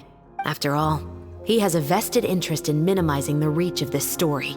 It's really just the same thing as what he did to Eliza all those years ago. Human scum. But then Xavier pulled out all the stops and got the film made against all odds. Morris couldn't have that. With the killer in custody, he figured it was safe to act. And so he came to visit the set today, just as I expected. Wait, so you were behind all those mishaps today? As for the identity of the second musketeer, I assumed they'd probably stay close to Morris and look for an opening. And if they already knew that Morris was the film's investor, then that narrowed the list of potential suspects as well. Furthermore, being the props manager would allow the culprit to avoid scrutiny by purchasing mechanical parts in the name of the crew. With that hypothesis in mind, I went back to check Baptiste's orphanage adoption records. Guess whose name I saw on the same page, just a few lines from his. My brother. He trusted you. As in, he trusted me to perform the deed on his behalf? He trusted you to stand on the side of justice. I am. I thought you could do it as well. Oh, the look on your face when you told him to go to hell. I really thought you'd put a bullet in his brain. You know what he has done. Are you telling me that you'd rather see him spend the rest of his life living like a king in the fortress of Meripede? I will never be able to forget the feeling of my mother's cold, lifeless hands. And you would call this ending fair? Is this what you call justice? I won't lie, Veronique. I did hesitate when your brother first told me about the truth. I wondered. I agonized over whether I should really put a bullet in his head. So why don't you? Because that should never be how justice is carried out in this world. Perhaps, to you, justice is simply reciprocated. An eye for an eye, and a life for a life. But everyone has their own understanding of justice. If everyone were to pursue their own definition of it, there would be no more order in this world. Today, you'll kill Morris. And tomorrow, his children may come for you. The world cannot render judgments based on a desire for revenge. That will only lead to a cycle of revenge, as well as the destruction of order and civilized society. Fontaine is founded on a set of laws and a standardized code of justice. That is why we are the nation of justice. But with all that said, I will promise you this. Morris will not lead a cushy life in the fortress of Meripede. Chevros, the rest of the special patrol is here. Thank you so much, Yoimiya. Letelier, Terena, please take them away.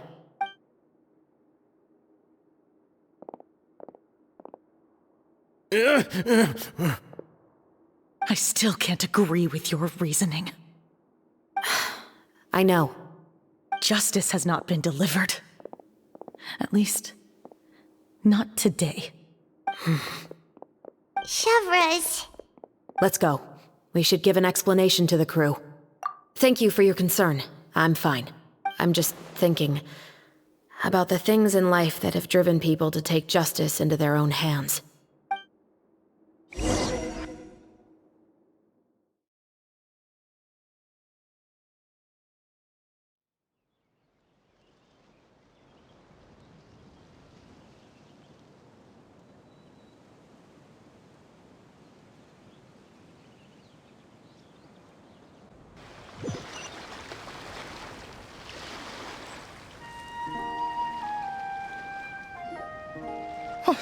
Who would have thought Morris would turn out to be I'm at a loss of words.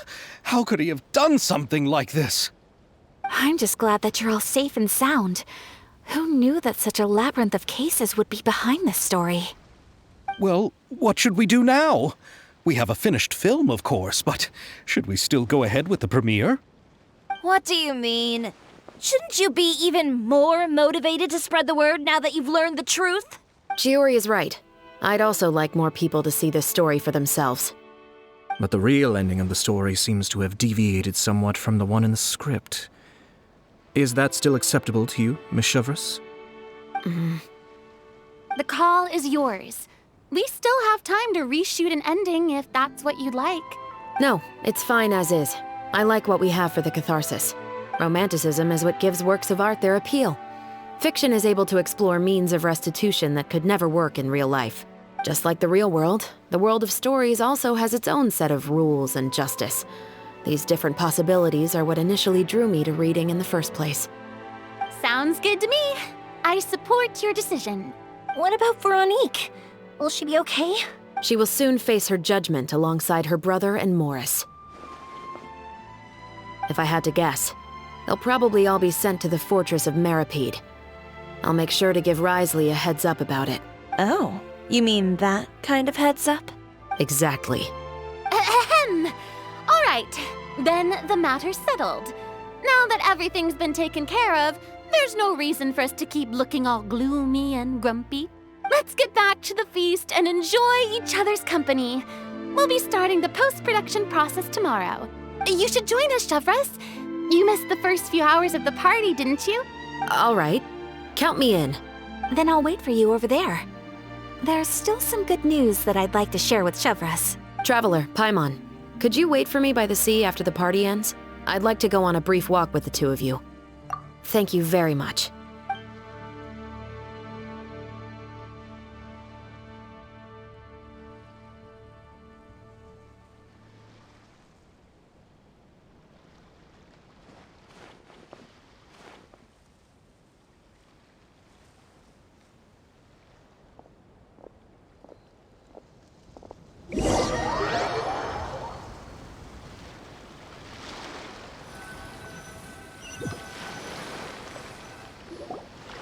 Sorry for the wait. Oh, we weren't waiting long at all.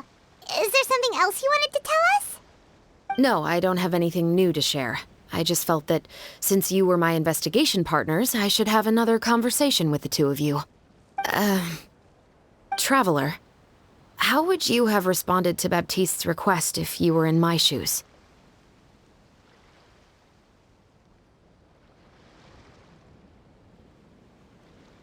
Is that so? Well, thanks for sharing. When I was young, my father often took me here to swim. We'd come rain or shine, even when it was freezing cold. He told me that swimming was the best activity to train one's strength of will. You could never give up before reaching the shore, especially when the water was cold. Oh? Why's that? Because the moment you give up would be the moment you die. At that point, I still hadn't received my vision. One winter, the chilly wind felt almost like knives on my skin, and the seawater was so frigid that it numbed my toes the moment I stepped in. I cried and begged my father to spare me from having to swim across, but he wouldn't listen. He used to be a member of the Special Patrol as well. You could say it was his way of educating his children. That sounds awful. When he saw that I wouldn't stop crying, he just picked me up and tossed me into the icy water. The bone-chilling cold took away my senses. I couldn't feel anything but fear and rage. I waited for my father to save me, but one look and I knew he'd already started swimming for the opposite shore. I realized that if I were to give up, I really would die right then and there. I used all of my strength to try and catch up to my father.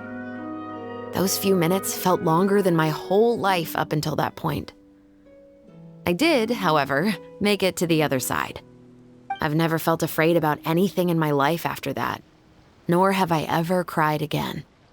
That way of teaching would have never worked on Paimon. Yeah, I don't think that was the right method for anyone. It's just that, working now as I am in the pursuit of justice, I still sometimes feel like I've been tossed into that winter sea all over again. The anger and the helplessness. Chevreuse. But the worse I feel, the more I know to never give up. The alternative would be to forever lose myself among the waves. Anyway, how about a race? Neither of us will drown, but we can still see who swims faster. You guys go ahead! Paimon will grab the clapperboard to mark the start of the race.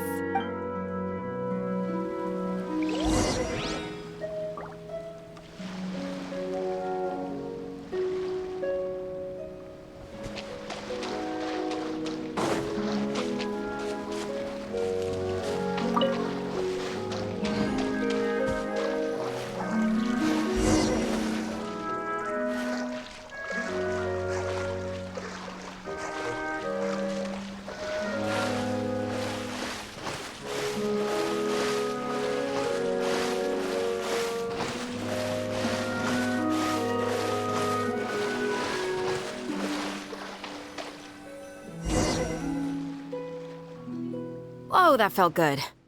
You were so fast in the water, Chevreuse. You were swimming even faster than Paimon can fly. So, about the special patrol. Did you join because of your dad? Partly, but I'd say I was more inspired by the heroes I read about in stories growing up. Oh, so it's due to your love of stories. Of course, it was only after I joined the Special Patrol that I learned that truth is often stranger than fiction. Come on, let's walk a bit more.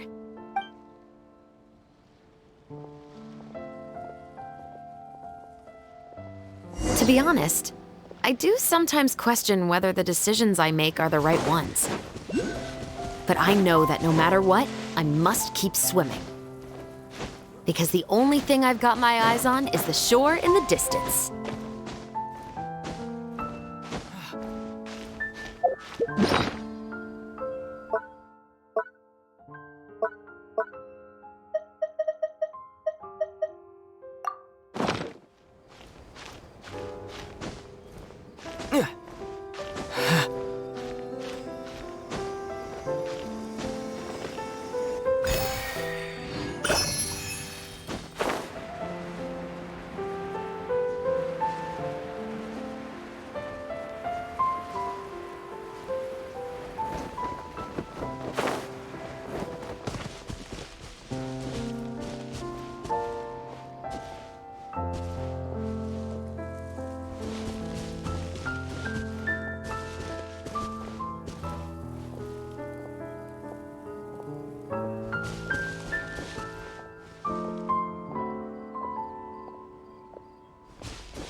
Thank you for coming on this walk with me.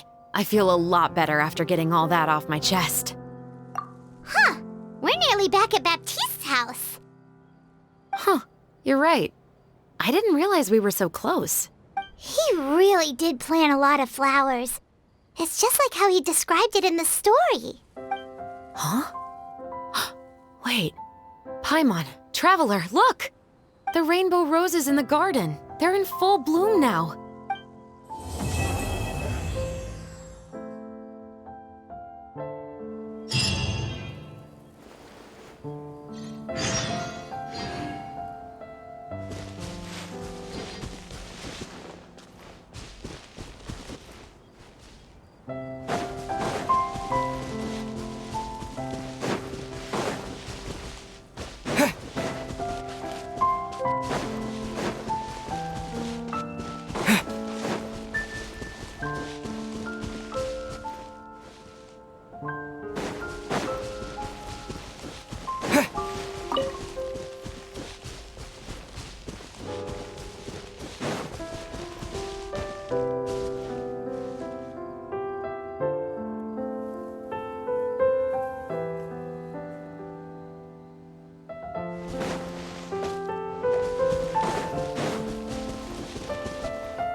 It's been a while. Hey there, you two! Sorry I've been scarce. I've been buried in marketing and preparing the film for release ever since we wrapped post-production. The award ceremony is today, right? Paimon wonders if we'll win the Farina Award. I'd give it a 90% chance. Farina! Oh, Paimon didn't know you were already here. You're earlier than everyone else. I'm sure the others will also be here in no time. Xavier, if we end up getting called on stage, shouldn't you come up with a name for our crew? What? But we don't even know if we're going to win. I wouldn't want to jinx our chances by celebrating early. Just open your eyes! Surely you've seen the audience's reactions to our film. We've had nothing but critical acclaim. You've also had conversations with the Opera House's operating staff, right? Didn't they want to increase the number of showings? With the mora you've made from the box office, you can now open your very own film company. But that's all credit to my amazing crew. You've all helped to make this a reality, so I can't be the only one asked to come up with a name. Well, give it some thought. I'm sure the crew will respect your choice. All right, but before that, Traveler and Paimon, could I trouble you to quickly pay a visit to the Fortress of Meripede? Huh? But shouldn't we stay for the award ceremony? I wanted to ask you two to invite Shavraz to join us at the ceremony. She's one of the lead roles, after all. I haven't been able to find her recently, so I haven't had the chance to invite her personally. According to the papers, the culprits of the Muskett murder case will be personally escorted today by the captain of the Special Patrol to the Fortress of Meripede. Oh, Paimon gets it now.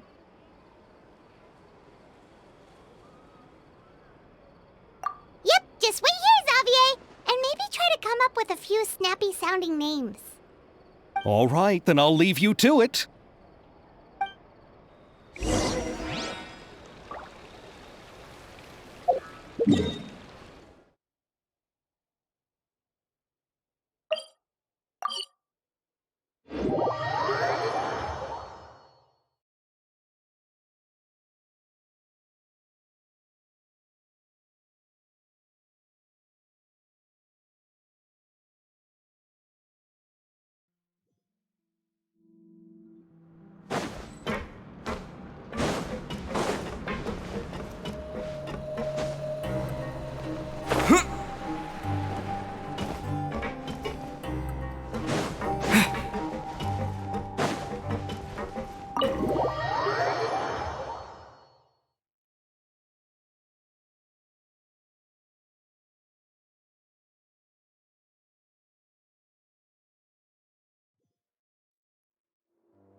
This is as far as I'll be taking them. I'll leave the three of them to you now. Got another errand to run? Something like that. I'm expected at a party. Now that's something you don't hear every day. Found a new pastime? No, it's just a special occasion. Shavraz! Risley! Festivals really do bring people together. It's been a while since I last had so many visitors at the Fortress of Meripede. Call it the festival spirit, I guess. Yeah, you could say that. Even our head nurse has gotten herself all worked up preparing super deluxe nutritious shakes. Just one gulp and you'll have met all your nutrition needs. Were you talking about work just now? we've already finished discussing everything. So, what do you think about my heads up, Mr. Risley? I believe I haven't yet made any promises or guarantees. But you also didn't shoot me down. Here, how about this? You could give everyone a copy of the newspaper. Perhaps on the day when the cover story happens to, oh, I don't know, expose a certain someone's misdeeds from 20 years ago? I suppose then a certain someone may soon find himself the most unlucky person in the Fortress of Meripede? While another 2 people will soon be hailed as heroes. Speaking of heroes, did you two need something from me? Actually, we're here for... You're here to invite me to the party, right? Don't worry, I didn't forget. Ooh, then let's head back right away! See you, Risley! Happy Fontanalia Festival! And the same to you.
And the winner of the Farina Award for the first Fontanalia Film Festival is... the Two Musketeers!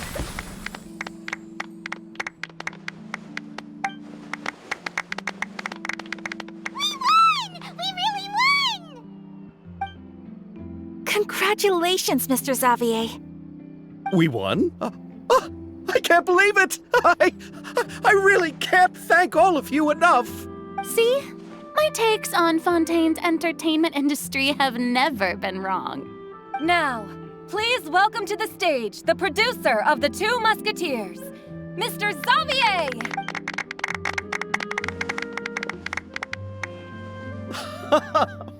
Thank you! Thank you all so much for your recognition and support. While I'm up here, I would love to give special thanks to... Time really flies, huh? It certainly feels that way. It feels like it was only yesterday when you were teaching me to hold a musket. Will you come back to Fontaine again? Of course! I'm very fond of this city. There are so many novel and interesting things that it's been hard to keep track of them all. But how about you? Would you be interested in visiting Inazuma? I can't say the thought has crossed my mind before, but I'd be willing to consider it now. I will be eagerly awaiting your visit. It would be wonderful if you could visit my home and enjoy a taste of our tea and desserts. Yeah, let's keep in touch. Did you accomplish all you came here for? Yes. And you should visit Inazuma again sometime. How has Ogura and her business been? To my knowledge, she's doing quite well. Tell her I said hi. I certainly will. I heard the thunderstorm has stopped. Yes, and the war has also been brought to an end. Peace and prosperity has returned to the islands. I quite like the sound of that. Perfect for hanging textiles out to dry. I'd like to offer my thanks again to the entire cast and crew. Without you, I would have never completed this film, much less had the opportunity to be standing on this stage. With the support of my entire crew, I would like to officially announce our film company, Musketeer Pictures! Woohoo! That has a really nice ring to it. Then in that case, let's please welcome all the members of Musketeer Pictures onto the stage for a commemorative photo. Oh, Paimon didn't know we'd also be taking pictures. Director Farina, I believe you are the most deserving person to raise this trophy. Huh? No. There's no need. It's so embarrassing. It's an honor the director deserves. Yes, I agree. Just accept that you're not getting out of this. Ready, everyone? 3, 2, 1. Musketeer Pictures!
Thank you very much.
A blade embraces its duty, as a jeweler cherishes their gems.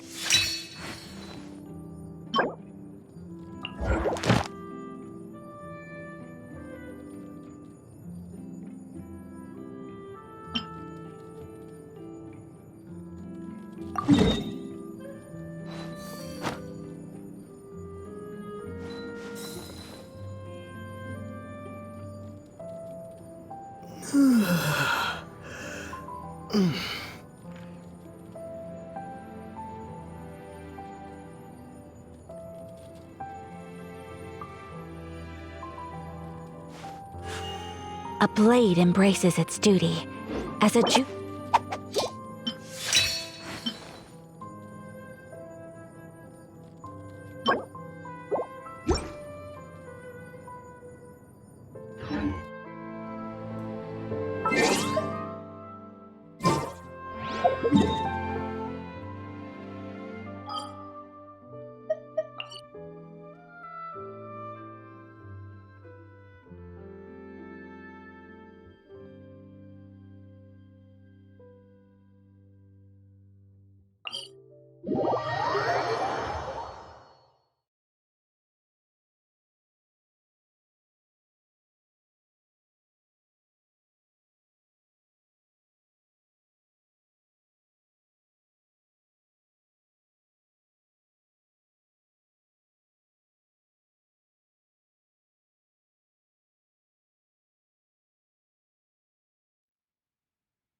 lovely to see you again.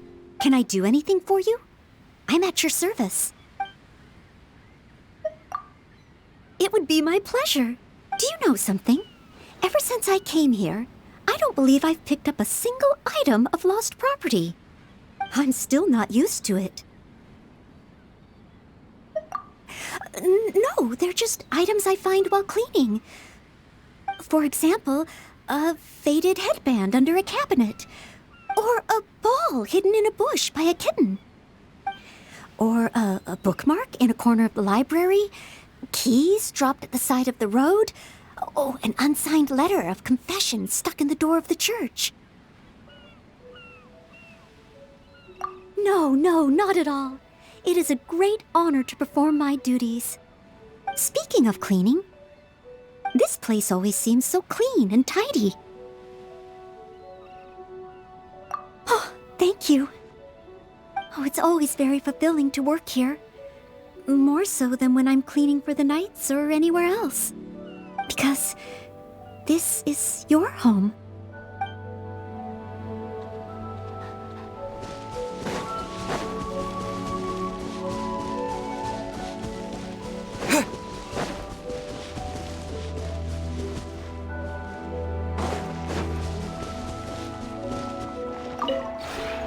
This realm...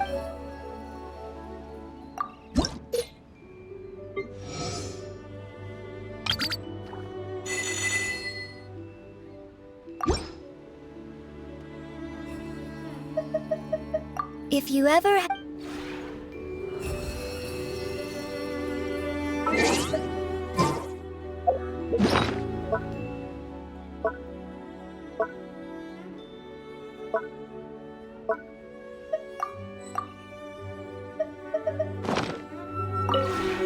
This realm is truly beginning to thrive. I cannot help...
If you ever...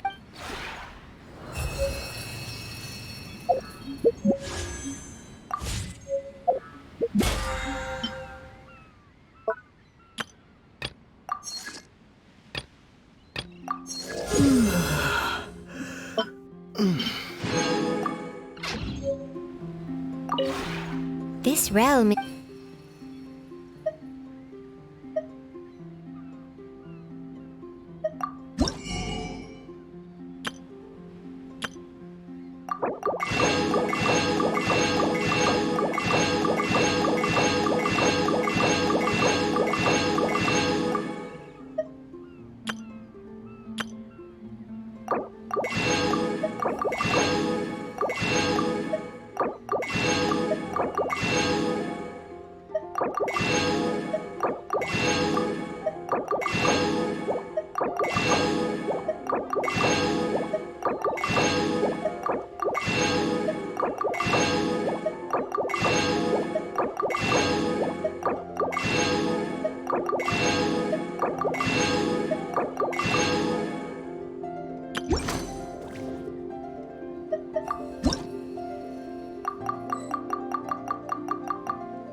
If you ever...